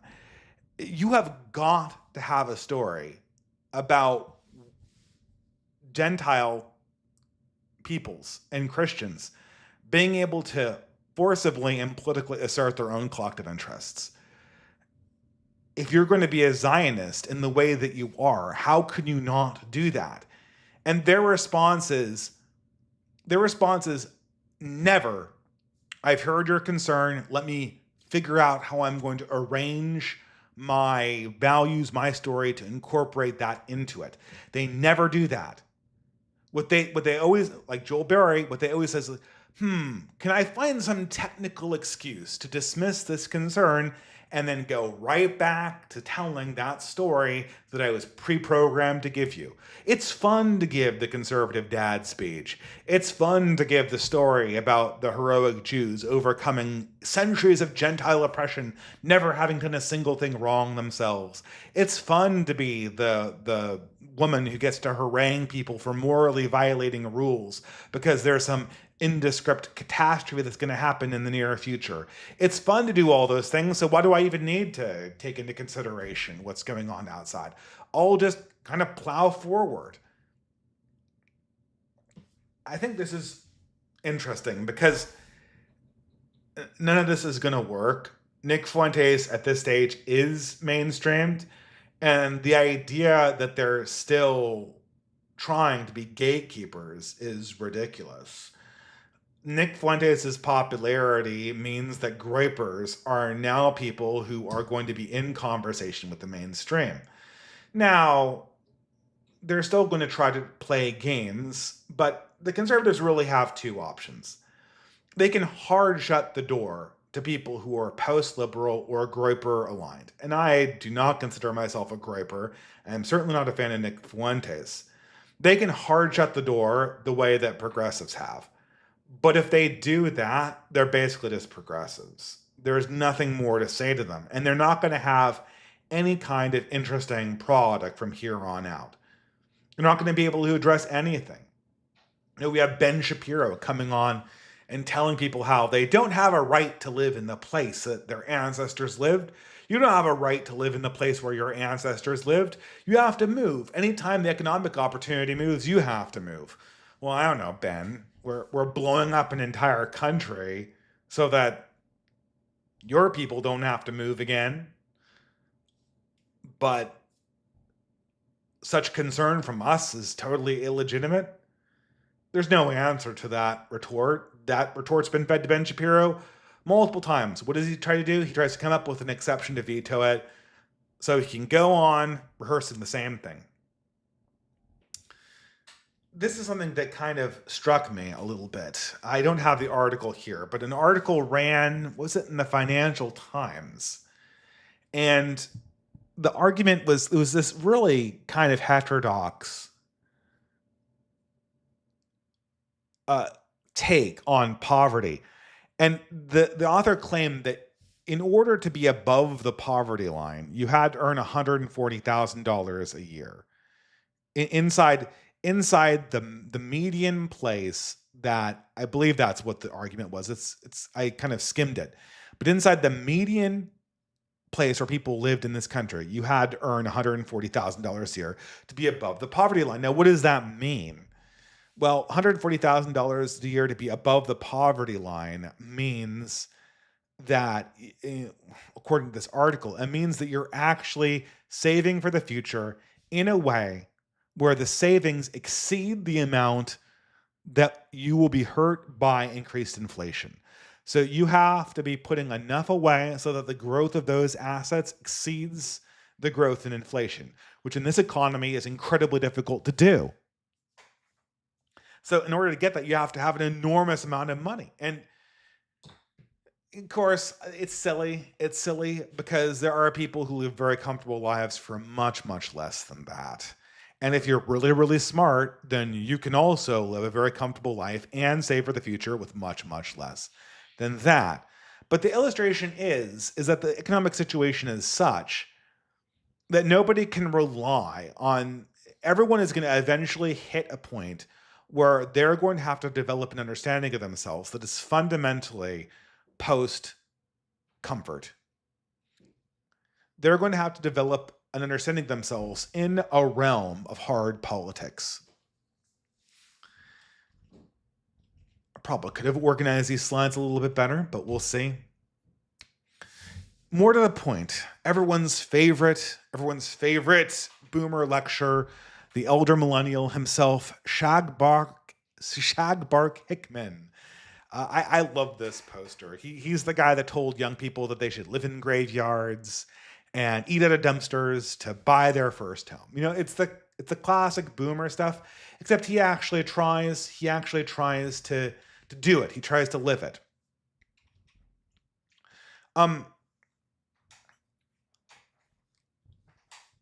So much of modern identity is LARP. So much of modern identity is performative. We are trying, when you're getting lectured by these female moralists, they're trying to be church ladies. That's the role, that's the archetype that they were designed to fulfill. Just like, the church ladies, if they're Christian, as in the case of Greta Thunberg, or dare I say, yentas, if you're like Barry Weiss or Lindsay Ellis, right? Where it's a moralizing lecture with kind of a subtle ethnic supremacist tilt subtly injected into it. That cuts a little harder depending on what's going on in the news. People want to have an identity for themselves more than anything else. This is what people don't understand when people address issues of the poverty line. This is what people don't understand when it comes to this is I'm getting to sort of the point. What draws all these threads together. Rod Dreher and Joel Berry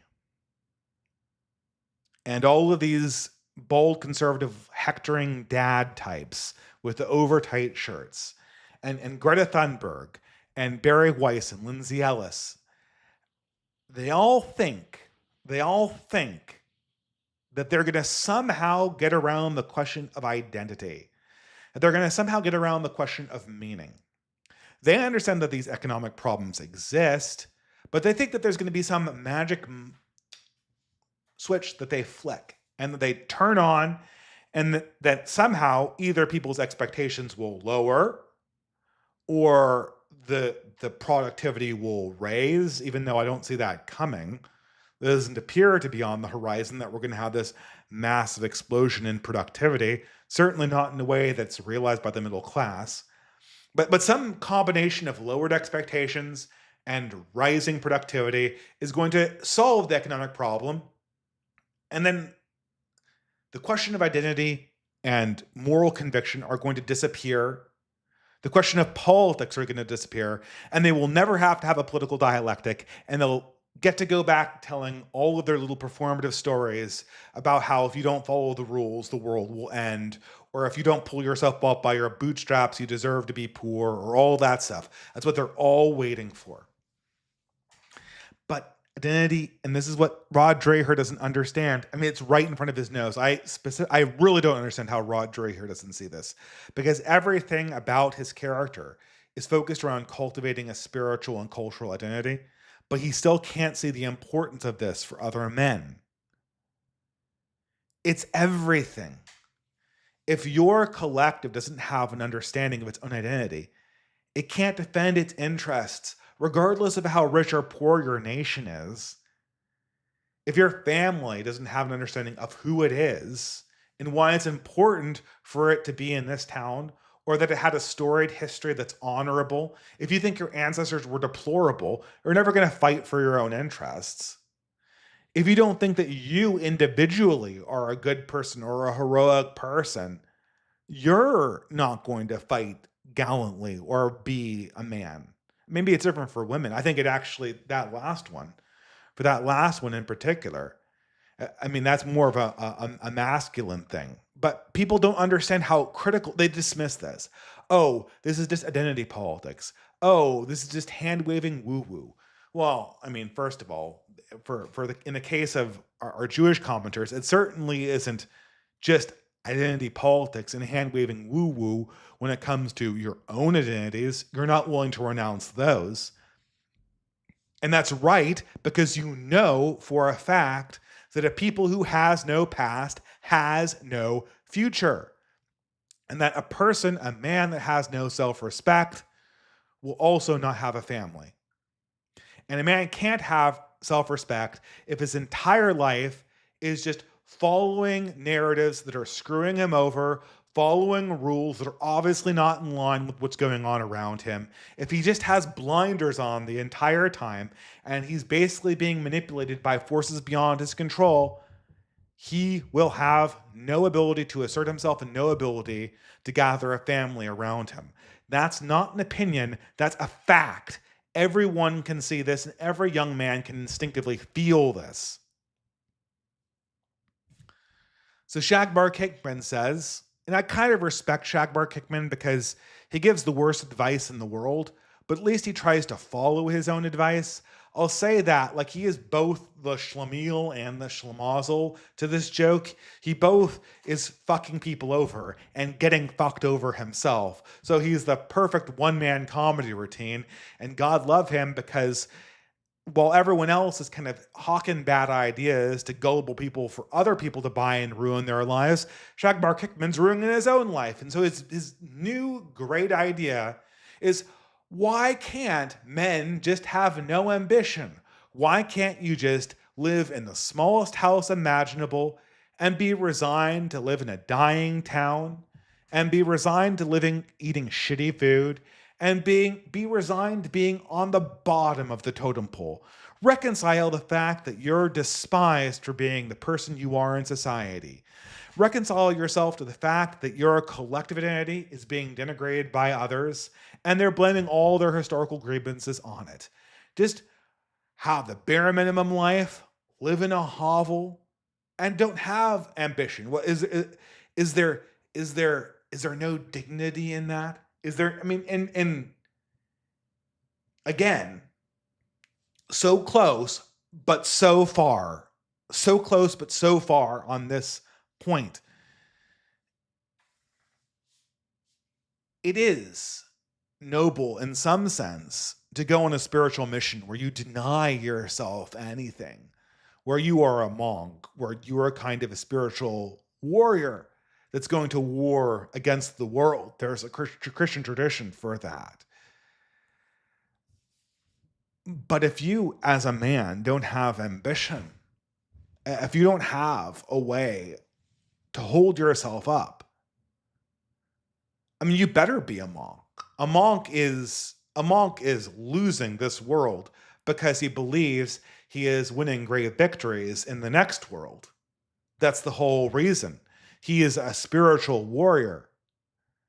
But if you're a spiritual warrior without a monastic mission, that's an insult to what you're supposed to be as a man. As a man, you're supposed to be ambitious. You're supposed to be standing up for yourself. You're supposed to be looking at your own life and asking, what more is there? And furthermore, women demand this from their men. This is what, women don't care that you don't earn a lot of money.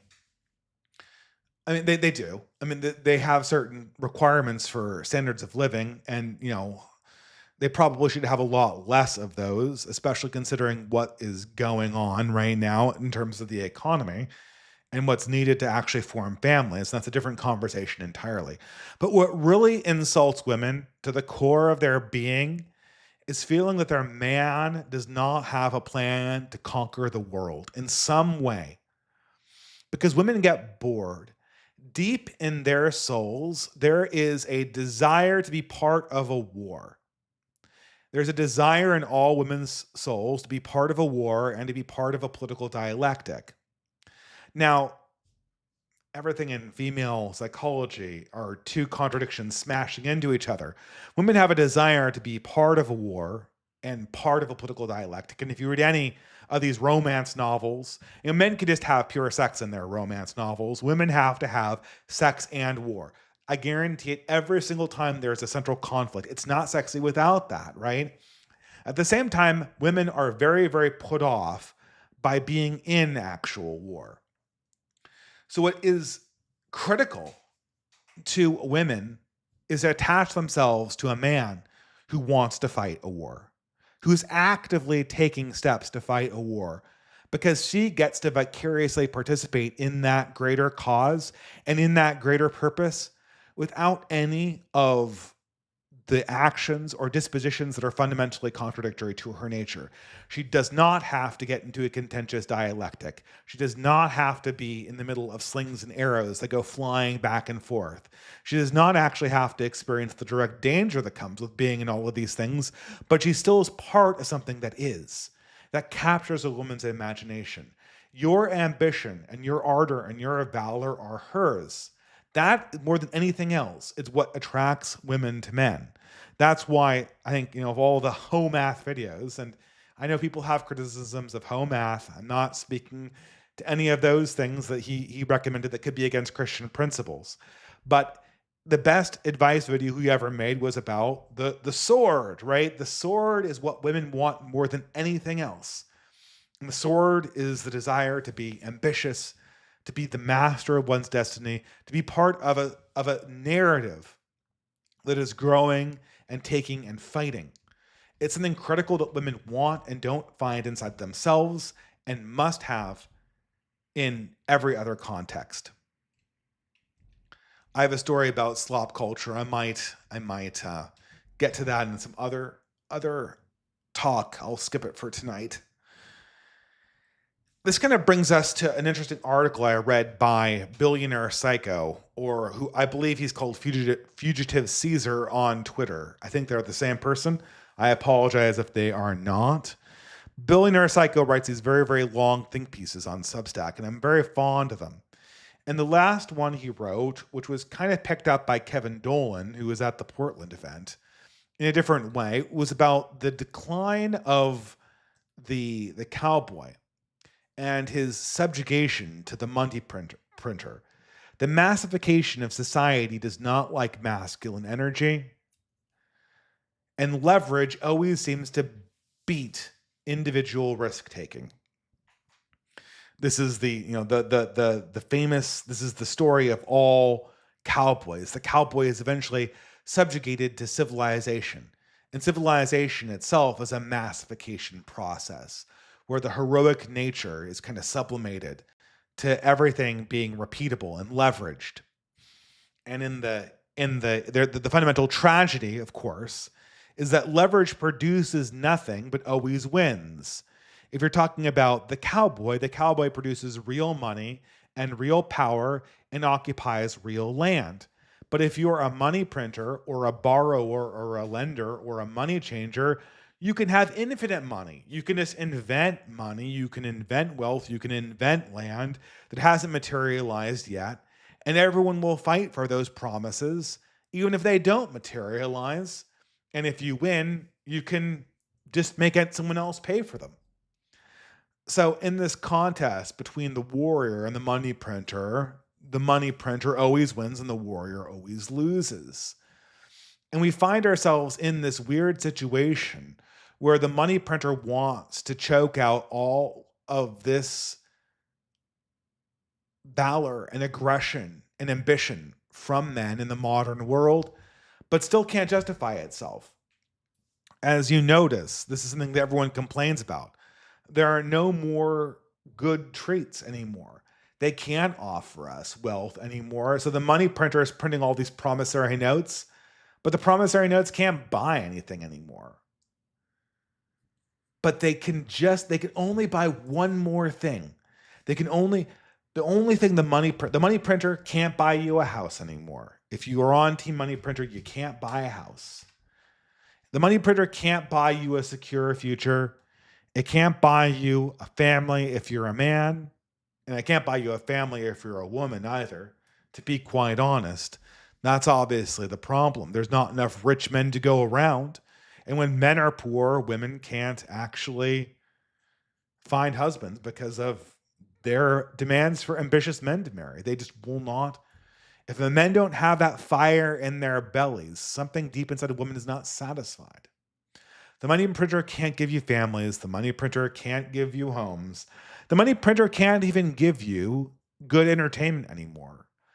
The money printer only can give you two things at this stage. It can give you drugs in the form of slop culture, in the form of literal drugs, in the form of pornography, in the form of high-speed dating, which is kind of a form of drugs, degenerate culture. But the other thing, the thing that ties everyone together, the money printer can also give you the exquisite pleasure of kicking the shit out of young men who desire heroism. The money printer can still beat the frontier. The money printer can still beat the cowboy. And so if you're on Team Money Printer, if you're with the establishment conservatives, if you're with the progressives, as weak as you are, as degraded as your life is, you know that you can always be better than those chud right-wingers. They're the laughingstock of everybody. You can always beat them because we know the people who are situated in reality always lose to massification, always lose to slump culture. So what you see when you get these narratives from Lindsay Ellis or the Babylon Bee, it's sort of the last fumes of massified slump politics. It's the last creation of the money printer being delivered to defeat the cowboy, to defeat all of the young up-and-coming men who actually want to build something different and want to remake the world. You don't get to remake the world. The only thing that gets to remake the world is what the charts say. It's what the GDP says. You can't take control of society and make money work for you. You have to work for it. It's like what Kevin Dolan used to say, the cowboy who lost. The cowboy who lost. We were talking, Dudley New Right in his latest New Right post, and everyone should subscribe to New Right post. It's your best subscription on Substack by far. You subscribe to Dudley New Right, and you get everyone you could possibly want to read on the right wing. It's one of the best. I can't pay for many Substacks. I pay for that one because the service is just so valuable. But Dudley New Right was doing a list of the best memes that had occurred in the last 5 years on the right wing. He went through all of them. One of the ones that I think was notably not present on his list was the Yellowstone meme. This is one of the most powerful memes in American history. The Kevin Costner Yellowstone meme. Now, Kevin Costner is an interesting character. He's kind of a joke in American cinema because his career kind of peaked too early. He was in this movie called Dances with Wolves that was this smash hit in the early 1990s and rocketed him to fame. And when really he was only a character actor, he was really kind of a cowboy character actor. He really only had one character that he played. And that's good enough, but the problem is that he got put in a lot of movies that he wasn't suited for, and it ended up kind of being known as a B-tier actor. But Dances with Wolves always characterized him spiritually, because Dances with Wolves was sort of the shit-lib, noble, savage view on the frontiers. Now, there had been many movies like this, most notably Little Big Man with Dustin Hoffman, which is actually kind of a better version of the same movie, Dances with Wolves. Maybe a little, not quite as good cinematography, but kind of the same idea. And,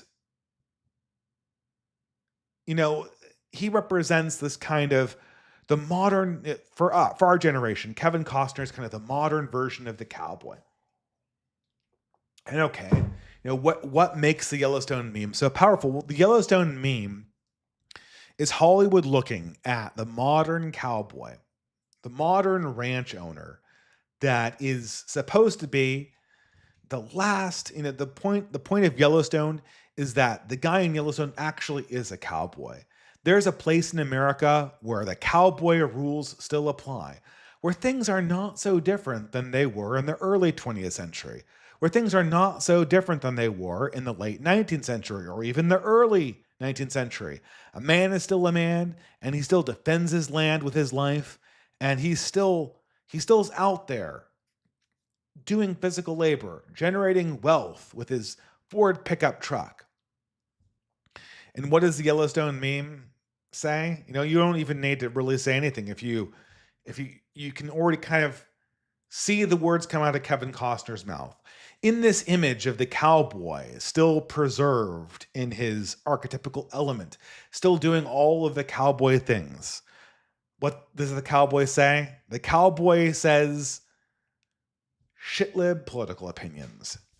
Where I'm from?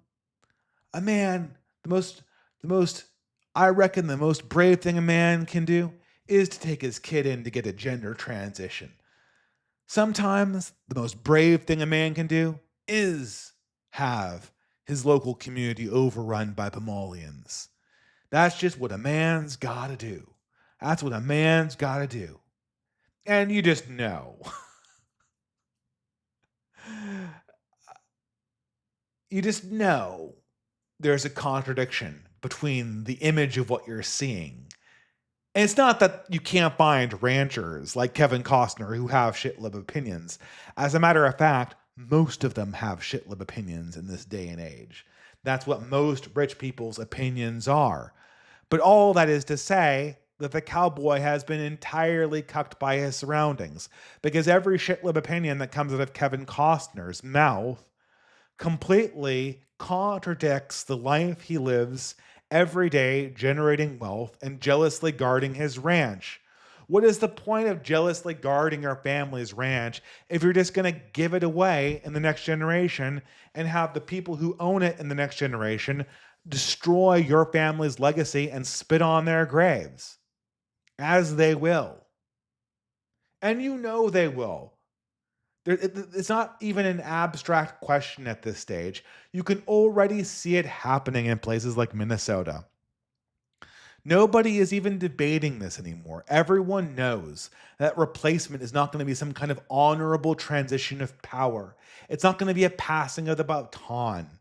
It's an invasion. They're going to take your land and they're going to destroy your legacy. And then they're going to tell a story about themselves that's not so dissimilar to the story that Barry Weiss or Lindsay Ellis tells about Gentiles. You were the villains and we heroically rescued the land from your nefarious grasp, or something to that effect. That will be the new reigning political formula. And if you participate in what Kevin Costner represents, you are participating in your own cuckoldry. The Cowboy's image has been completely deracinated by this process of massification. But, my response to this, and this is also, I think, why one of my favorite scenes in cinema history. I'll end on this note since I'm coming up on 2 hours, which is the podcast length to begin with. The problem is, in our present age, and the problem for Barry Weiss, and the problem for James Lindsay, and the problem for Joel Berry, and every other establishment figure, is that these automated responses aren't working anymore. And the reason why these automated responses aren't working anymore is not just that they don't match up with reality. If the money printer were working, reality would be changed so that they do match up with reality. The reason why these automatic responses aren't working is that the money printer isn't working anymore. The massification of society is encountering what appears to be a limit. The illusion can't continue. Or if it does continue, it is going to continue in a mode that is entirely separated from what we ordinarily know as humanity. Because everywhere where we see the money printer operating, it's either destroying humanity or it's collapsing into itself. And in the wake of that, the Cowboy, like Rudyard Kipling's Gods of the Copybook Headings, returns with a vengeance. The man who is struggling with dialectics, who's struggling with forces that are exterior to him. In the Cowboy's case, literally struggling with untamed animals, sometimes wild animals, although a majority time semi-tamed animals. But the elements, right? And ideas and political reality. Political reality is an elemental force that we are struggling with. When we are dealing with the zeitgeist, we are dealing with something that is ideas-based, but is something that neither, I can't control it.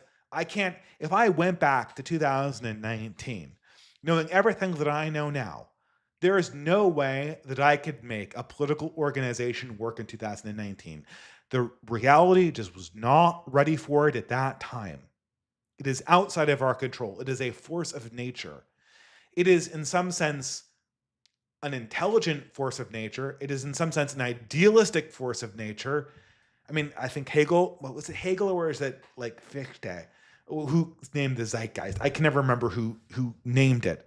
But zeitgeist is a very great, it's a spirit that you're struggling with. And that's what dialectic is. That's what makes conversations interesting. And none of the people out there are struggling with real conversations. None of the people out there are struggling with real money or real constraints like cowboys used to, like any of the warrior class used to. But and in some sense, Nick Fuentes is. I'll give that to him, right? He, like us on the rest of the distant sphere, we are actually struggling with real things. I don't think Nick always acts very honestly or ethically, but he is out there trying to wrangle this thing. And in the wake of the money printer not working, the old gods have the craziest ways of reappearing. One of my favorite scenes in recent cinema is this one from Mulholland Drive. Now, I don't know if I can really explain the Mulholland Drive plot to you. It has to do with this mistaken identity and this amnesiac woman who's trying to discover who she is in Hollywood. But as a side plot, there is this Jewish director who's told by these nefarious, shadowy figures that he has to cast a certain woman in one of his movies, to which he refuses. And when he refuses, this Jewish director, I mean, I say he's Jewish, he's coded as Jewish. The character in the movie is made up to look as Hollywood Jewish as you could possibly be. He might as well have been played by Jack Goldblum. I mean, it's a younger actor, obviously, but that's what he looks like. He codes as Jewish in the movie. He's used to getting whatever he wants, making whatever decision he wants for his movie, and he storms out of this meeting. I'll never cast that woman. But then all of a sudden, the second he says no to this one, he's been able to break the rules and everything. He's been able to write his own ticket everywhere he went. But for some reason, and the movie never explains why, but that's part of the fun of Mulholland Drive and why everyone should watch it and why I think it's one of the best movies of the 21st century. Although given how the 21st century is shaping up, that might not be saying much. But after he does not obey this command, something changes fundamentally in his life. The machine stops. All the things that his credit card shut down, his wife leaves him, all his friends abandon him. He's unpersoned. His identity is deleted from the system. And so he's sitting in this dingy hotel that he purchased with cash because none of his credit cards work. And he's trying to figure out why, just by saying no to this one thing, all of his life has gone away. And he gets this call. Why does anyone know he's here? He paid cash. The cowboy wants to talk to you. It's one of the most mysterious scenes. He goes to a ranch in the Hollywood Hills, and a man he's never seen before walks out and starts talking to him and walks him through the philosophy he's taking. And very much a dialogue you can imagine coming from one of these conservative influencers. It's a man-to-man talk. But this time, it's not a performance. The actor, in fact, was not an actor for this scene, but literally a stagehand that owned a ranch. And David Lynch liked him so much, he just put him in this scene. And the cowboy gives him the man-to-man speech, but this time, it's not an act. Everything else in this director's life was an act, was part of the system. This is not. Sometimes, he says, there's a buggy. And how many seats does a buggy have? How many riders does a buggy have? It has one. So let's just say, I'm driving this buggy. And if you adjust your attitude, you can ride along with me. Can you handle that? Director says, sure. You'll go back to work. You'll interview many girls from the part. When you see the girl that was shown to you today, you'll say, that is the girl. Everything else in the movie is up to you. But this girl is not up to you. Now you'll see me one more time if you do good. You'll see me 2 more times if you do bad. Now, I won't tell you how many more times the cowboy appears in the movie, but it's either 1 more time or 2 more times. No explanation for that scene. I'd say I'm spoiling it, but that occurs in the middle of the movie. And there isn't any explanation than what I just gave you. The cowboy is hard reality. It's the situation that we're in right now. At some point, people have to be able to say things directly. And that's essentially what's being handed to Joel Berry. I mean, you could say this to anyone who's in these modes, like give you a big lecture about principle. Yeah, but you either do this and comply with reality or you don't. You're either going to take Nick Fuentes' challenge seriously and address him on his own terms and not by trying to shut the door, or you're not. You're either going to play politics and take responsibility for the future of your people, or you're going to dedicate yourself to being a pacifist. And those are the two options, Joel Berry. You're either a total pacifist, which is an honorable thing to be, if you want to be like St. Francis of Assisi and eschew the world for spiritual warfare, or you're going to be a political actor that takes direct responsibility over your people. It's one or the other. And you got to make the decision. There's only one driver for this buggy, and no amount of narrativizing is going to fix that. For the Jewish narrative, you're either going to have to talk to Gentiles like they have a people too, or you're not. And then Gentiles will eventually become your enemy. Those are your two options. It can't be more simple than that. I can't be more direct than that. And there's going to be consequences for this, Joel Berry. Joel Berry, if you decide to become a pacifist, and later on I catch you trying to lobby City Hall to lower your property taxes, you're right, I'm going to call you a hypocrite. If I see you declare yourself a complete political non-actor because any particular action in this world is favoritism or is violating Christ's injunction to not be of this world, to be part of the kingdom that is not of this world, then when you lobby for Israel, I'm going to call you a hypocrite, and you will be seen to be a hypocrite in that moment. That's the plain reality of it. That's the plain politics.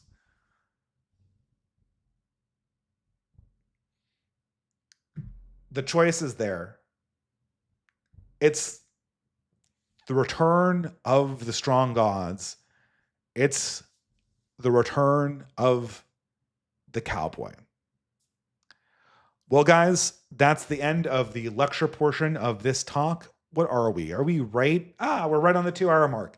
I don't time these things. I just have a rough outline I'm working on. So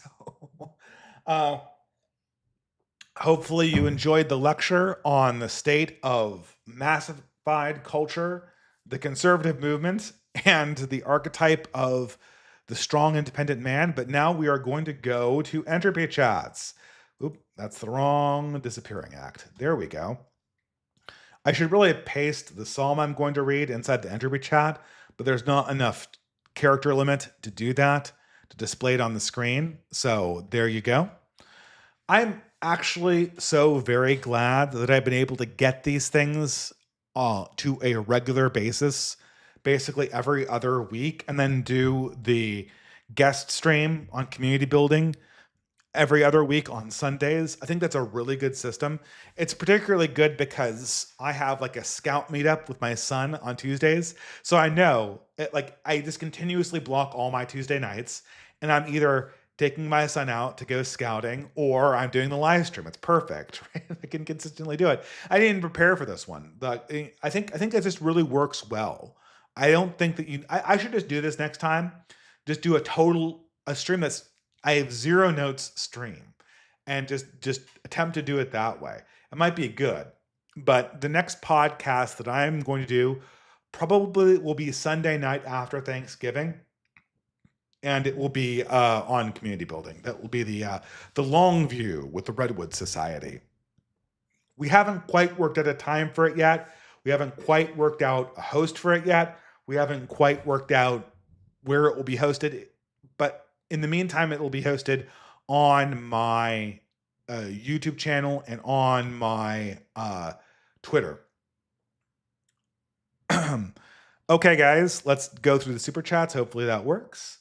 TK Mao for $5 USA.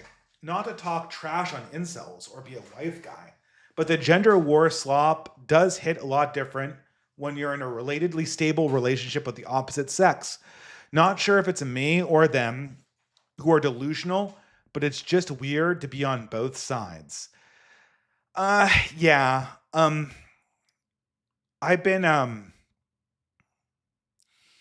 kind of going back and forth on this. On one hand, the kind of dialectic that most sort of wife guys want me to participate in, where nobody throws hard punches and we steer away from hard truths because they're mean. That's obviously, we can't do that anymore.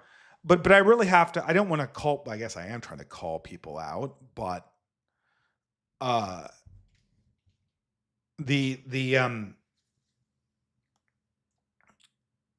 I've seen a lot of people in the Christian nationalist sphere kind of mistreat the I mean, look, you can't. The women are going to misbehave politically. That's what they do. They have very poor political instincts, and when something spooks them, they fly off the handle and they hysterically lash out at people. And that's a really hard thing to do with. But one thing that what you have to do, and this is one thing that Andrew Wilson got right. If women start misbehaving, you just get up and you walk away. Or alternatively, you have friendly men who are her husband or her father. You have her escort her out of the room to a place where she can be more comfortable and not disturb you. Those are the two options. Those are the two ways to deal with women. You shut up, you block her, you mute her, you leave the room, or you have another man gently escort her out to a more appropriate and comfortable place. If you're a troll account, like if you're a troll account, like the mutant guy, what is it? I forget his name. Something mutant or Zero HP Lovecraft or Bronze Age pervert or any of those misogynistic troll type guys. You can get into some Floyd bashing antics and no one's going to care. But if you're a Christian leader, whatever, and I know people have done this, do not humiliate women. They could be entirely unreasonable, and they probably are being entirely unreasonable. And you can say, I think so-and-so is being unreasonable and unserious. You can even say, I think so-and-so is not telling the truth. And I have said before, so-and-so has betrayed us. But never say anything that you think is unnecessary that makes her look bad in public. That inflames women. That inflames other women. If other women get the sense that you're humiliating one of their sisters, they get angry too. This is what drives the gender slop cycle, and you absolutely do not want to be. I'm using bird hands right now. I'm doing what Homas said, right? I'm literally waving my finger. I'm literally bird handsing the Christian guys who are antagonizing women. But bird hands or not, listen to my bird hands. You don't want to be antagonizing women, because antagonized women will try to bird hand you back. You just want to quietly exit the conversation and take your discourse with you. Andrew Wilson did this recently to a woman who is disrespecting him publicly. And for all my other disagreements with Andrew Wilson, he handled that situation properly. That is the proper way to do it. The wife guys do have a point sometimes. Not everyone is right every time. And just because, sometimes the conservative guys have a point, and this time they have a point. They're on the right side of this. Never antagonize, unless you're trying to be a troll, like Zero HP Lovecraft. And then, you're known to be Howling Mutant. That's the mutant guy. Howling Mutant or Zero HP Lovecraft. We know that they're trolls. We know that they're trying to spin up women. But if you have a public personality where you need to present yourself in public, And I know the jokes are funny about make me a sandwich or a pie or stuff like that, but just it's not worth it. It's gonna come back and bite you in the butt. In the end, it will bite you. And it might not bite hard if you're otherwise very respectable, which I'm sure all of these guys are, but it's an unnecessary risk. And the ancient wisdom, hell has no fury like a woman scorned. So don't scorn the Foyds, just ignore them. Just have them escorted back to the sitting room and fed dessert. That's the way you deal with women being unreasonable. You remove yourself from the situation. Bolero 393 for $5 USA. This is a salute to Oren McIntyre and a thumbs down to Tim Pool. Tim made it obvious how useless Joel Berry is to the right, but Oren would have teased it out of him more tactfully. Yeah, also, Oren would have made the larger point about Joel's ideological mistakes. Tim Pool, the argument Tim Pool won was Arn would have made the point that Joel Berry's anti-political liberalism is false and Christians shouldn't follow it. Tim Pool defeated Joel Berry and made the point that James Lindsay is a really cringe, stupid guy, which we've known for at least a year or two that James Lindsay is a really unreliable guy. This is a mystery to almost nobody. When he started claiming that R.N. McIntyre was an angel summoner, when he claimed that Michael Mass was a Gnostic ceremony to end the world or whatever, or like to summon the spirit of Ahriman, that was a signal that this was a totally unserious, mentally unstable person. Everyone knew at that point that this is the direction it was going in. And we didn't need that reminder. And unfortunately, all we got from that conversation was James Lindsay is cringe.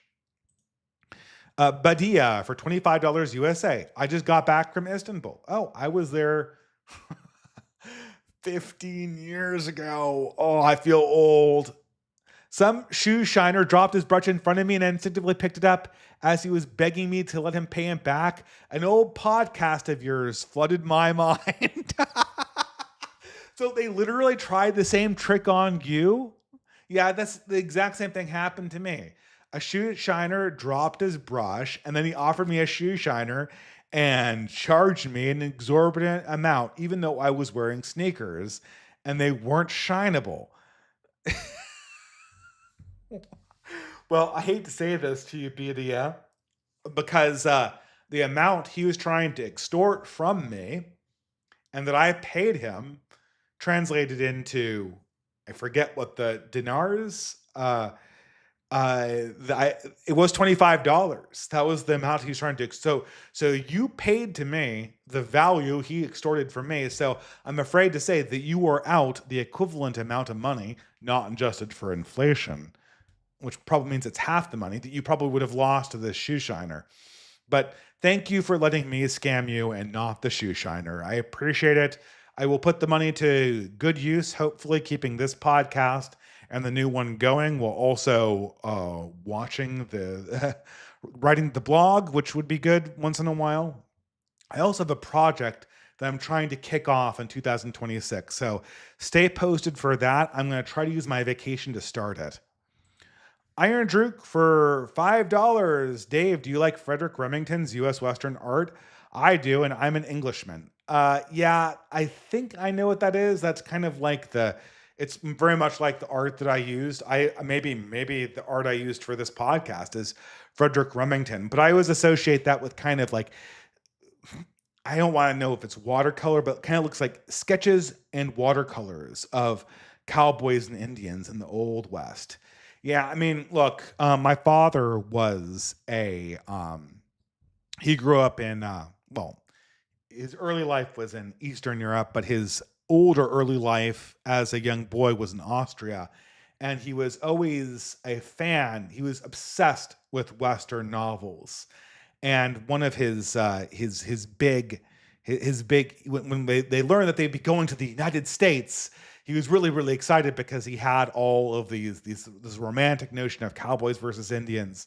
And, it's very much a trope that people underrate in Europeans, that they have the romantic a Western art. It's part of the Faustian spirit. Unfortunately, my father was not able to go to America. He had to go to Canada instead. But that's a very different story. One of the reasons why I can't switch away from Windows on a computer is that I have his autobiography video in Adobe Premiere. And if I want to make re-edits on that thing, I have to use Premiere. And Premiere does not run very well on Linux, which is why I have to keep this absolute piece of shit operating system that's probably spying on me running in the background continuously. Megamax for $25. Help! The Distant Right got me isekai'd to the world of Helldivers 2, and instead of getting a harem of sexy goth tomboy Helldiver GFs with forklift certifications, I'm expendable and I'm being sent to die on level 10 super Helldive missions. The Megamax crash out of the Distant Right. I'm single, Lauren Southern, call me. Well, I have no idea why you'd want to have anything to do with Lauren Southern. She's for E-Right blonde grifters, she's not even the latest model. I mean, come on, guys. There's like two or three. There's like a new blonde every year that joins the Distant Right wing. You gotta stay up on it. And most of them are married. I'm really hoping that the e-girl market will kind of evaporate a little bit. I mean, there are people who make excellent contributions. I always mention Aiden Paladin and even Shoe on Head. I mean, Shoe on Head is an excellent content creator at this stage. And I'm not just saying that because I like her husband's Twitter feed. I mean, she makes good videos. She's a genuinely funny woman. But I always hated Lauren Southern. She was such a thirst trap and just the worst simping I've ever seen in my entire life following her. And every single video is how the alt-right betrayed me, how the Distant Right betrayed me, how X person raped me, even though there's nothing, nothing we can use to verify that. So it's just this unsubstantiated accusation. But thank you for the super chat. I will keep on going. Papa Gay Toucher for $5 USA. Dear Distributist, have you ever thought of swapping the intro and intermission music? It would fit the vibe better. Well, so I technically don't own the intermission music. The intermission music is from Alistair, I'm blanking on the name, the Scottish fiddler, and Natalie Haas. I don't own that. The intro, technically I own. I paid, even though I could have played it myself, that would involve practicing, which I don't have time for, even though I have the sheet music, and it would also require me recording layers onto it, which would also be something that I don't have time for. I'd much rather use that time writing and otherwise giving you guys community building content.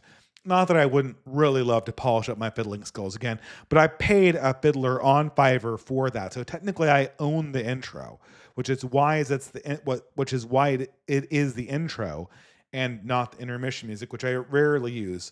Not that YouTube doesn't demonetize me for that anyway. They listen to the original fiddler music that I paid for.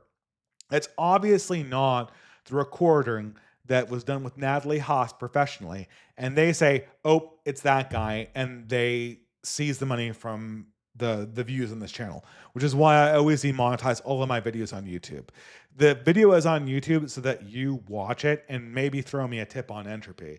It is not there. I do not collect money from these views. I turn off the monetization on all of my videos.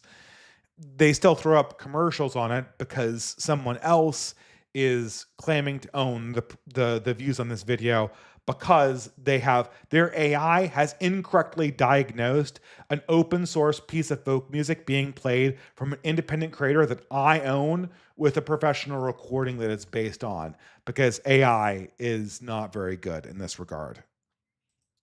Bolero393 for $5 USA. Oh, by the way, for the previous one, I do frequently swap out the intro music with some other song from YouTube that I feel is more in keeping with the theme to kind of hype people up. Like, I don't know, a few weeks ago, I did the Great Pumpkin Waltz cover, which is a great little jazz standard by Vince Giraldi. But that is That is another story. Bolero 393 for $5 USA. Iron Duke, I assume yes, but take heed that Kipling's poems are appreciated by the Tippecanoe Society, particularly if and the Stranger Thing belong to us too. This feels like it is a response to a debate, but guys, you're creating potentially. I get the sense that you might be creating a distinction between old world and new world that does not exist. For instance, everyone knows If and The Stranger and The Gods of the Copybook Headings. And certainly Kipling is, and I don't think he would have described himself as right wing for his time, but he was picking up on a thread of thought that much later became very much associated with a right wing strain of thought. And certainly his poems embody that in all their iterations.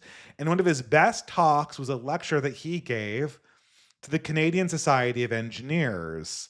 And he was talking about how to develop a proper Canadian identity in the New World.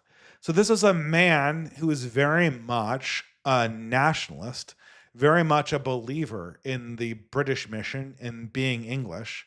He was a British imperialist in India, but he nevertheless had an investment in the New World, in Canada, in America, and also in India. I think that Rudyard Kipling, I say this to people, and his opinion on South Asians is just, it's a very good, I feel like he saw South Asians for what they were, both for better and for worse. I mean, to love something is this, and copying Chesterton, which was one of his contemporaries.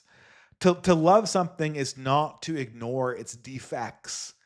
And I feel that Rudyard Kipling understood what was right about South Asians and also was kind of not so right about them too. And it's so refreshing to read, one of his novels and get a picture of a people. And it's some sense, it kind of makes you like Indians a lot more reading that, because the problem with Indians is when they discuss themselves, at least in the modern world, I don't know if I see this in Tagore, but it's like the classic third worldist thing, like pleading, gloating, pleading, gloating, pleading. I don't like that. Like, one minute you're the destitute of the earth, I need to give you everything, you're so poor, you're so pathetic. The next moment, you're the master of the universe, you've never done anything wrong, you're a god amongst mortals, all women want you. Uh, Man, that doesn't, I'd much rather just have people be who they are and tell me who they are directly, and then I can appreciate you for that. And I always thought that Kipling really captured that when he depicted South Asia and South Asians generally. A very noble depiction, despite the fact that he also was aware of some. Everyone has things about their people. I mean, certainly white people have tons of things that are wrong with them. And I think it was a very noble picture that he painted. Papagayi Toucher for $5 USA. And since this is a proper podcast now, you should dress appropriately for the occasion. Also, definitely grow back the beard. Yeah, this was an accident. The shears were on the wrong setting, and the beard trimming became a beard shaving without me knowing it. But I will. The problem is, I was going to put on a coat because it was ice cold, and then my mother-in-law, who's staying with us, just apparently upped the temperature. Like, the heat's now on, and I'm cooking.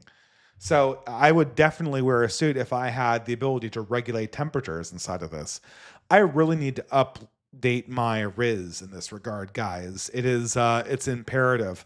I was at the Friendsgiving with the Redwood Society this last weekend, and I felt, I was dressed in a suit, but I'm like, this feels like I'm about to, I don't feel festive. I don't feel like I'm at a party. I feel like this is the suit that I defended my PhD in. It's the same suit I always wear. Very boring. Charlie Mackey for $20 USA. Good evening. I hope you and yours are well. Thank you very much, and thank you for the contribution. Whoa, thank you so much, Jay Ford. Jay Ford, I have you on our short list for our community building podcast, and we'd love to have you on. and hear of your efforts in your particular chapters. So I haven't sent any invitations out yet, but just know that that invitation is coming down the pipeline. He says, Happy Thanksgiving. Well, thank you very much. Bolero393 says, I condemn Dave Rubin and his husband for trafficking in children, yesterday, today, and tomorrow, for infinity and beyond if necessary. Yeah, I mean, that is just surrogacy is already something that feels really dirty. IVF to me, much less so. I mean, I'm against it because the church says they're against it, but it doesn't kind of strike a nerve with me. But seeing gay men do the Instagram photos with the babies against the bare chest, it elicits something deep instead. And it is to suppress that passion inside of me feels fundamentally dishonest. I'd have to become a person who I am not to not feel deeply off put and disgusted by that image. And I'd have to live either nowhere near where that is going on or fight it with every ounce of strength that I have in my body. And that's one of the first things that really led me to understand kind of, okay, this is going to have to be a mostly male space on the right wing. When a lot of right wing women there was this guy called Tracing Woodgrains that was investing in he and his gay partner were trying to get IVF babies, and he was presenting himself as being on the right. And a lot of women were like, oh, well, I'm against it, but I don't want to be mean. I know it's wrong, but I don't want to be mean. I know it's in the abstract. Like they had the right idea. Their rational brain was giving them the right direction.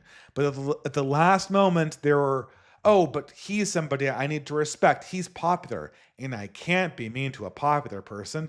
I mean, not to swear, because I said I wouldn't, but fuck that. Yes, I do want to be mean to Tracing Woodgrains. I do want to be mean to David Rubin. I do want to be mean to all of these gay people who get IVF surrogate children. You would have to put them in a different country with a different political order for me to be even possibly okay with that. And even then, with all of these sort of human destroying technologies, they're getting to the point where what exists in another country is an active threat to my own country's security. So I'm not even so sure if a different regime could resolve the problem. But that deserves to have anger directed towards it. And to not direct anger towards that is an act of injustice on my part. Diploid Dunk for $15 USA. Hey Dave, longtime listener, first time donor. I have maybe an odd request. Coming up on Christmas, I have female relatives who are big fans of book slop and romantasy. Wondering if you have any recommendations for books that would appeal to that kind of person, but still have a numinous element. I, in fact, do. I have one of my favorite books of all time that would fit that slot perfect. Well, I don't know, maybe. Okay, I'm kind of assuming that they have the capacity to read real literature. I highly recommend George Eliot's Middlemarch. It is like Jane Austen, but better. I mean, first of all, do they read Jane Austen? This is sort of like a step up above Jane Austen. I'm assuming that their book recommendation is, I want Jane Austen, but slightly more based, which George Eliot, don't let the name put you off. George Eliot is a pen name for a woman. I can't remember what her real name was. I think it was like Marion Evans, if I'm not mistaken.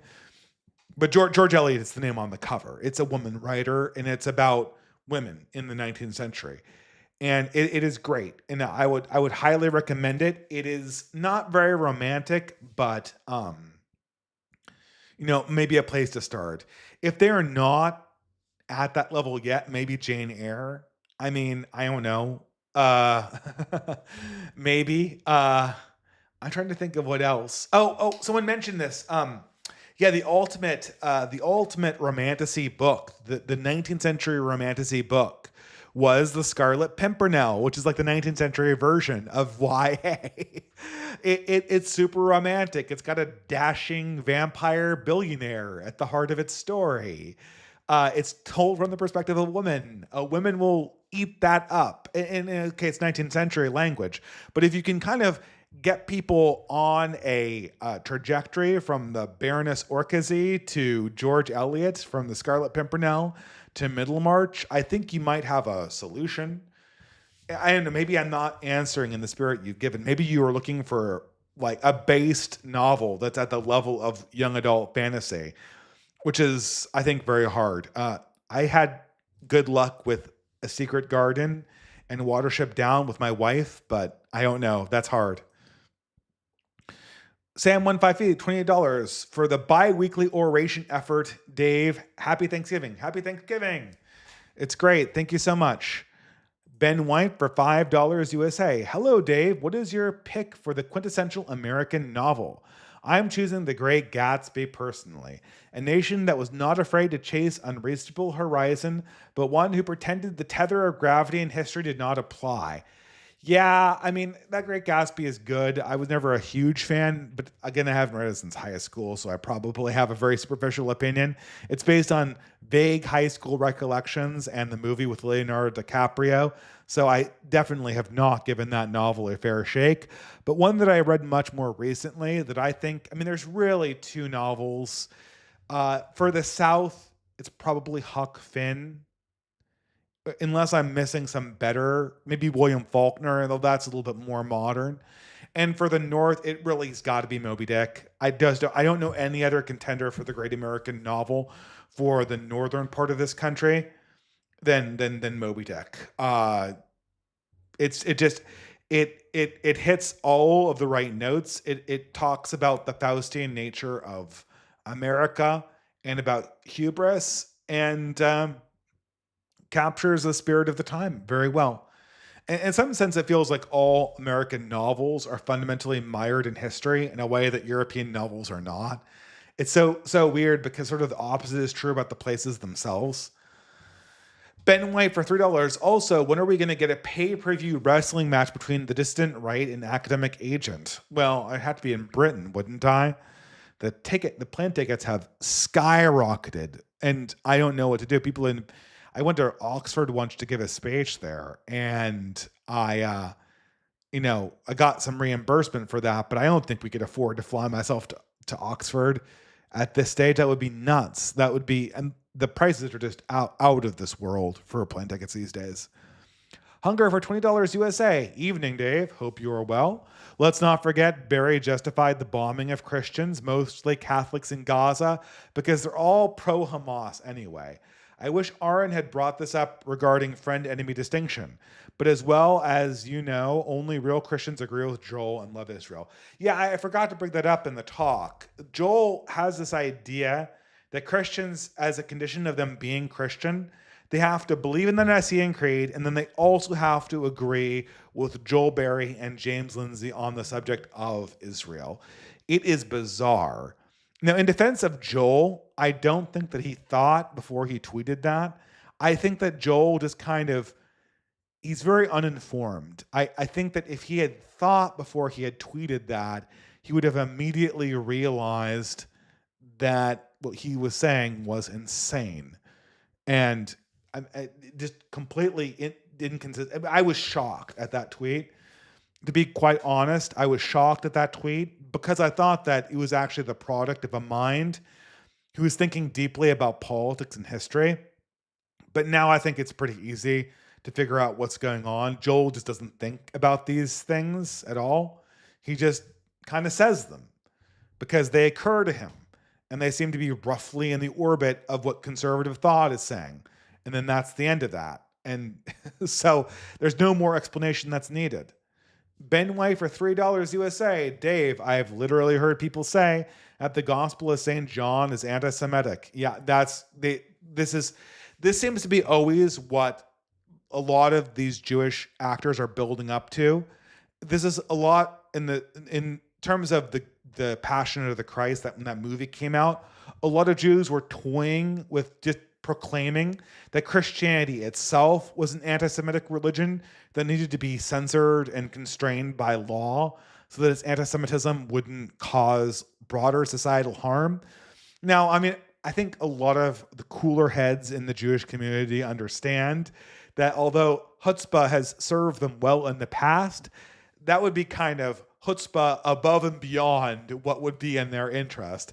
And they would absolutely get slapped down for that so hard. They would be unable to maintain their frame. But that is that they frequently toy with that in these conversations and suggest that. And Lindsay Ellis's she constantly mocks Christianity's miraculous claims and Jesus's identity. And she's not religious, she's not Jewish, but she doesn't mock the Prophet Muhammad. She doesn't mock Islamic claims, but peppered throughout this conversation that's ostensibly about the war in Gaza, conducted predominantly by Jews against Muslims. 90% of it is just little like passive aggressive digs at Christianity. Oh, okay. Absolute Defender for $3. Christianity is as anti-Semitic as Shakespeare is racist. Technically, they are correct. I mean, yeah, it's like this meaningless distinction. I think Judaism is wrong. Does that make me anti-Semitic? I think the Pharisees were evil. Does that make me anti-Semitic? I think that Jewish people have done evil things in the past. Does that make me anti-Semitic? I think that Jewish people have done evil things in the past in the name of Jews collectively and for the benefit of Jews collectively, which I am assured by many Jewish people has never happened. And that has indeed happened, and evil is evil. Does that make me anti-Semitic? If you examine any of these claims, none of them are singling Jews out for anything that I wouldn't say about any other group of people. But according to the leading experts on Judaism, those assertions do make me an anti-Semite. Okay, well, whatever. I guess I am. I'm not going to say that I'm racist and anti-Semite because people will clip that. But look, with definitions, you can do anything. Until Christians reject this whole framing, they will be stuck. Yeah, 100%. Yeah, exactly. Look, try to prove that you're not anti-Semitic, goy, and that will involve totally renouncing Jesus and the gospel. Perfect. Dirk Voyager for $5 USA. I like these narratives you tied together from disparate events, people, and ideas. Keep it up. I like this style. Well, that is what I always do on this podcast. I try to relate events in the news, usually involving discourse, and I will comment that it's dead at least once, to some esoteric topic that I'm thinking about, usually from Substack, but oftentimes just from life itself. That is what this podcast is about. Donald Michaels for $5 USA. Rod Dreher is fascinating in that he worships the bourgeoisie order that created the fall of the West. His brand is complaining about. Yeah, you're right. It is funny. Rod Dreher is also kind of a uniquely innocent person in that, of all the bad things he's done, he's so unaware that he's done them that it's impossible to blame him for it. It's like invincible ignorance. The guy is just totally out to lunch. He doesn't, but yeah, right. He worships the bourgeoisie order that created the fall of the West that his brand complains about. That's it. In a nutshell, I should have said that and saved you guys 20 minutes. His recent critique against Great Britain's anti-Semitism was that Jews are just good at capitalism and you're just jealous. Yeah, I mean, he also made this ridiculous claim that the reason why Jews are in banking and pornography was that Gentiles forced them. Now, look, you can do ethical banking, and many Jews have ethically banked. I'm not making a claim about, how many or whether all, and certainly not all of them. I don't hold collectives accountable. It's Christians' job to not hold, we have to seek collectives and understand when collective political movements are being used against us. That's our responsibility, and we have to fight for our people. But we can absolutely not hate another people beyond what those people do that specifically violates the gospel, right? But come on.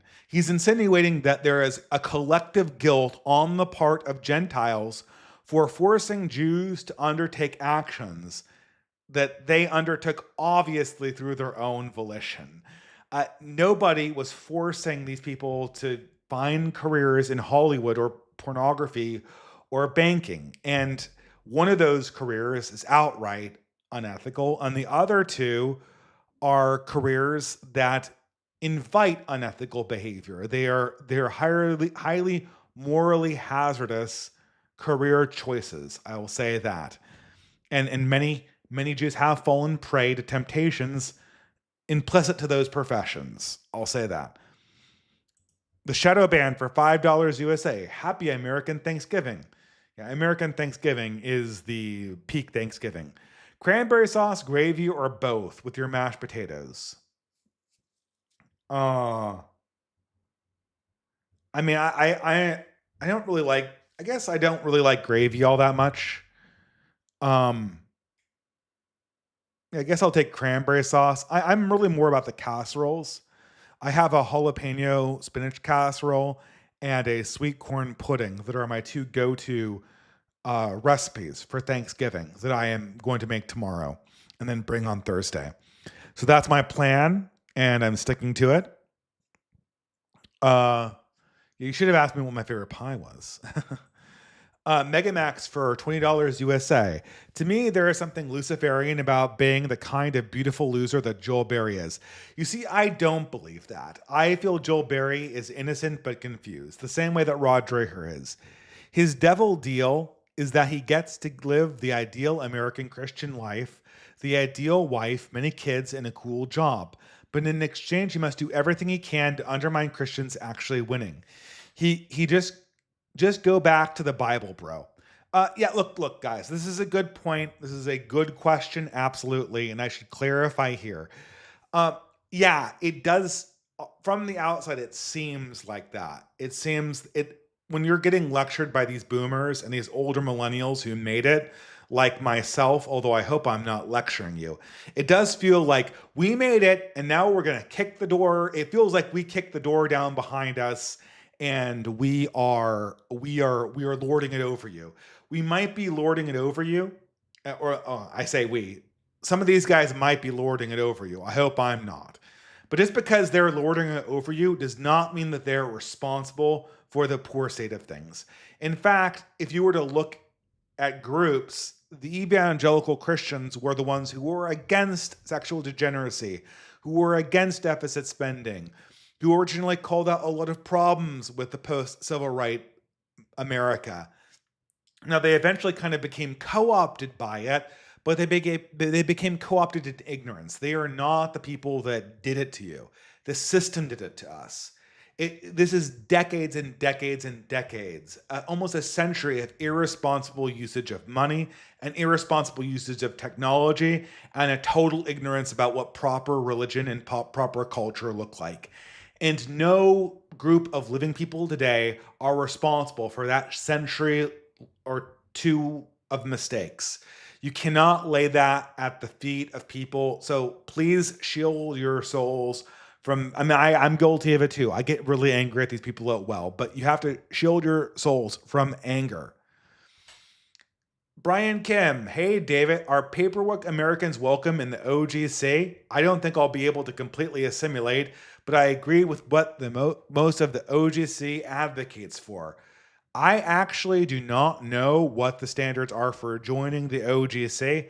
I can tell you that I am not a heritage American. I am European, but I am not old stock. The oldest relative I had came over in Ellis Island. And most of my relatives, my father was born in Europe.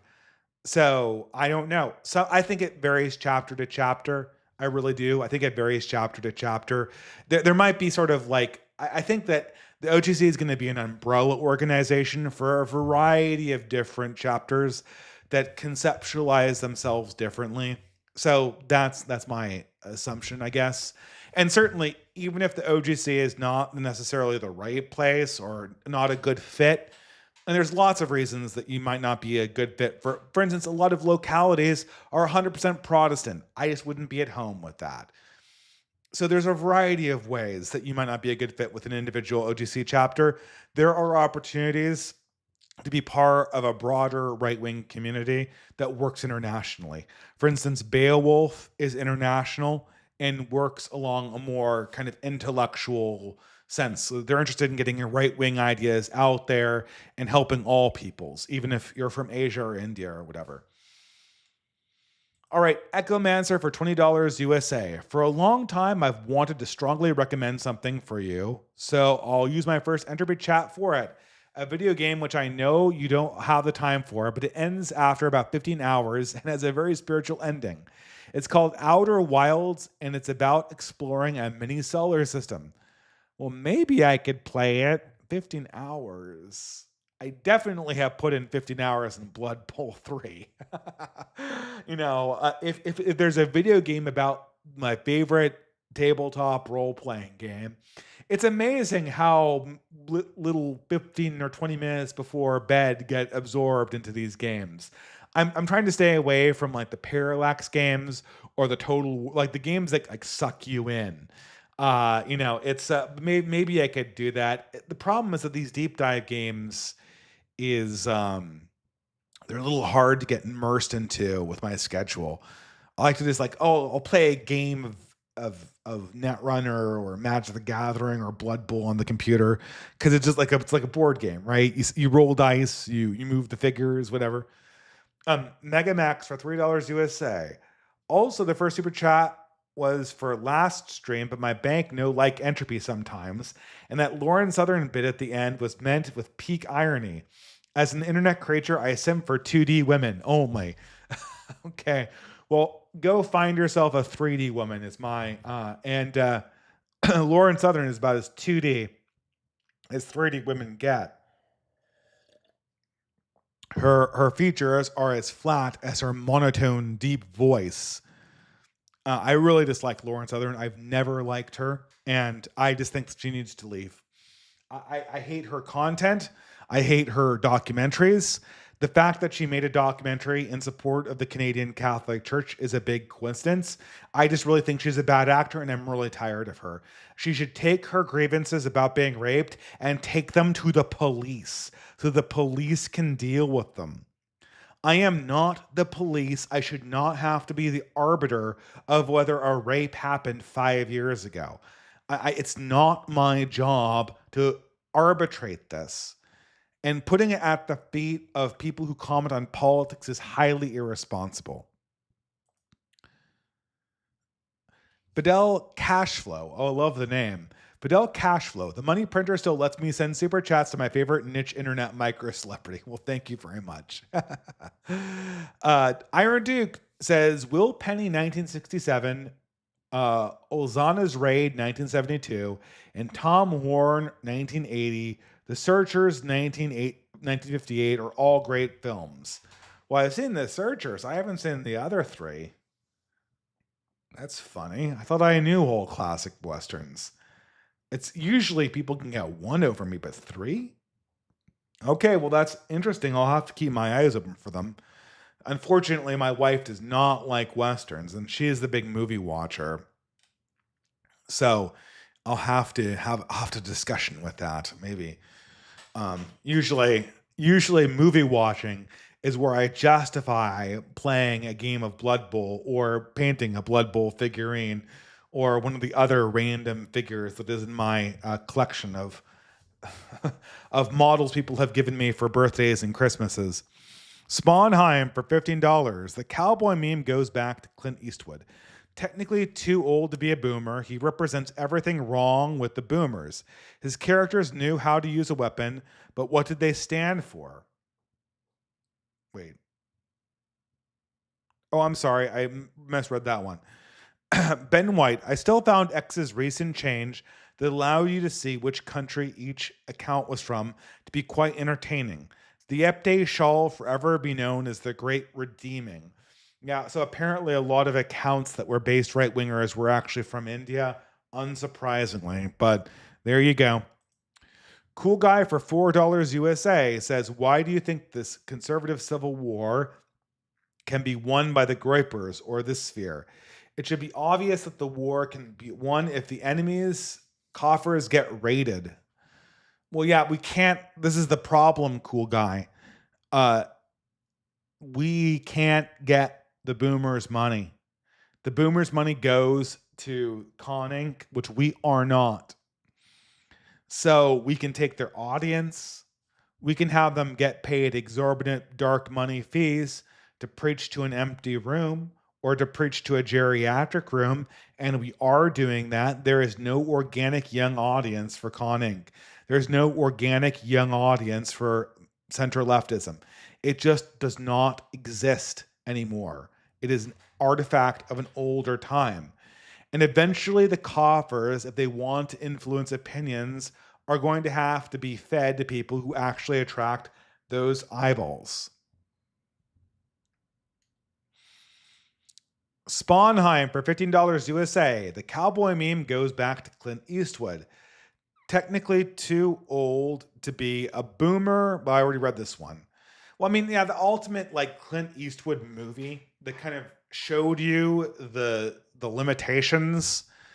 So it was a movie that I thought was based when I first saw it. Was, I mean, you could comment on this cowboy movies too, but the movie that was kind of looked based but actually is paused was Gran Torino, which is kind of the quintessential big based boomer movie. It's a movie about an ex-Vietnam War vet who redeems himself by coming to the defense of a Hmong family, this Vietnamese, or was he a Korean War vet? I don't know. He comes to the defense of a Hmong family who's being victimized by another Hmong gang. And he has a lot of badass scenes where he brandishes guns at them and gets them to back off. And eventually he sacrifices himself. But ultimately what it leads up to, what gives the movie his name, and I am spoiling the movie, is that he bequeaths a large portion of his inheritance, not to his ingrate grandchildren, but to the Hmong family, which is just, that's the ultimate defeat. I mean, I'm very much glad that you warded off this gang, but your inheritance is for your children. Your battle is to make sure that they don't end up spoiled, not to have them be spoiled and then to disinherit them. Ben White for $3 USA. In your opinion, which ethnic group has the least sense of shame? A lot of naive Westerners assume that everyone else has their same framework of shame, and by extension, the same framework of justice. Which group has the least shame? Well, look, I mean, the problem is, Ben White, is that shame cultures depend on having a cultural apparatus. So if you take someone from a guilt culture and you transport them to a foreign culture, they will still be guilty. But a person from a shame culture in a foreign environment will not still be shameful, because shame relies on an external imposition of shame. And that's not present in these other cultures. And so that's why you have all of these Indians and Africans acting so shamelessly in Western countries. I don't know. I mean, I think it's the same story everywhere. Obviously, like the obvious choice right now is like Indians, but I mean, it doesn't really matter, right? It could be any other group for that matter, right? It's not really relevant. I mean, look, whatever shame culture most recently immigrated to your location is going to be the most shameless, because they're going to be the ones who are furthest away from exterior control. And in that case, that is the Indians. So, but it's really the mechanism that matters more than the individual ethnic group. Lena Willand for $10 USA. Did you happen to see the Jane Goodall funeral? It was a good demonstration of Gondor hobbit parties. She probably was an atheist, but it was an arch church with a choir, very dignified and serious. It was symbolic, like a tree planting ceremony.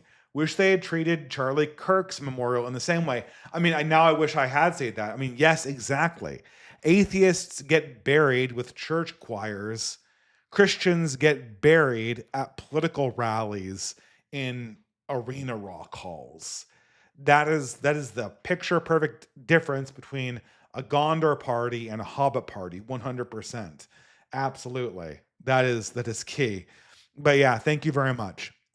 Absolute Defender for $5. Just because Joel hasn't thought about what he said doesn't mean he doesn't mean it. It kind of does, doesn't it? That's what he didn't think about. You can't mean something you didn't think about, which is why I can never trust him. It says Absolute Defender. He can both be dim-witted and malicious. You don't accidentally excuse the death of Christians just because you're misinformed. Well, yeah, Defender, but I mean, haven't we all kind of been in that seat before? I mean, the last 100 years has been nothing but Christian on Christian fighting. For 100 years, 100 years of total war, the bombing of Dresden, the massacres of World War I and World War II, the countless civilian death tolls, and all of it was excused by Christians. I'll give you an example. I mean, let's go back to my great-grandmother's time. My great-grandfather fought for the Austro-Hungarian Empire. The Austro-Hungarian Empire, after centuries of saying that it was the guardian of Europe against the Turkish Muslim menace, allied with Turkey against Russia, the Christian country that was seeking to liberate lands that had been conquered by the Muslim Caliphate. And they justified that in the name of Austrian nationalism, in the name of they're not real Christians. Look, it's a hard decision that was made by the last generation of Habsburgs. Grievous it was, and grievously they paid for it, you could say, if you were Shakespeare. But look, I was not in that position. And it's arguable that if they had not made that alliance, Austro-Hungarian Empire would have been torn apart. It's a difficult position. I cannot blame people for making tough political calls. But I can say that if you condemn someone for making a real political decision, another Christian for making a hard political decision, and then excuse your own hard political decisions, then you need to examine your conscience as a Christian and potentially give people some apologies. I won't say exactly what form repentance should take, because that's obviously going to differ between ourselves as Catholics and them as Protestants. And it's very hard to remember that when confession time comes around. I will admit that. Sam153, not to nitpick, but I don't think Ellis is actually Jewish. Commentary section on her Weiss is still valid. Cheers. Oh, am I sorry? Am I right? Is Ellis not Jewish? I was positive that she was Jewish. Certainly the name Ellis suggests that it is a Jewish name change. Okay, well, hey, I have a confession right now. Apparently, Lindsay Ellis is not Jewish. I stand corrected. Thank you for the correction. I apologize for that characterization. But, I mean, damn. She must have been educated by Jewish people, because she definitely has the talking points down to a T. Cool guy for $3. I feel like I know that implicitly the distant right war with the mainstream has more to do with America itself, with Jews only being tangential to the conflict. Basically, America is the problem. No, I have to disagree with you on that, cool guy. You could everything about the distant right civil war in America, you could say the exact same thing about in Europe. You could say the exact same thing about the relationship that Europe has with Israel that America has with Israel. The only difference is that America has a stronger conservative movement and therefore a stronger relationship with Israel. Sam153 says, lastly, have you heard of the Indian social currency of ISAT? It's an explanation on Kiwi farms, is eye-opening and explains the awful Indian behavior. Recommend looking into it. I don't know if I want to look into it, but thank you very much. And I think it's time for Psalm. We'll do Psalm 8 tonight. I think I haven't done that one before. Okay, KGV, thank you very much. No new international translation. Thank you guys for joining us, and here is the psalm. O Lord, our Lord, how excellent is thy name in all the earth, who hast set thy glory above the heavens. Out of the mouth of babes and suckling hast thou ordained strength because of thine enemies, that thou mightiest still the enemy and the avenger. When I consider thy heavens, the work of thy fingers, the moon and the stars, which thou hast ordained, what is the man that hath artful mind in him, and the son of man that thou visiteth him? For thou hast made him a little lower than the angels, and hast crowned him with glory and honor. Thou madest him to have dominion over the works of thy hands, and hast put all things under his feet, all sheep and oxen, yea, and the beasts of the field, the fowl of the air, and the fish of the sea, and whatsoever passeth through the paths of the sea. O Lord, our Lord, how excellent is thy name in all the earth. Thank you very much for joining me for this Fiddler Green podcast, podcast number 65, The Cowboy. I hope you have a wonderful rest of the evening and a blessed week.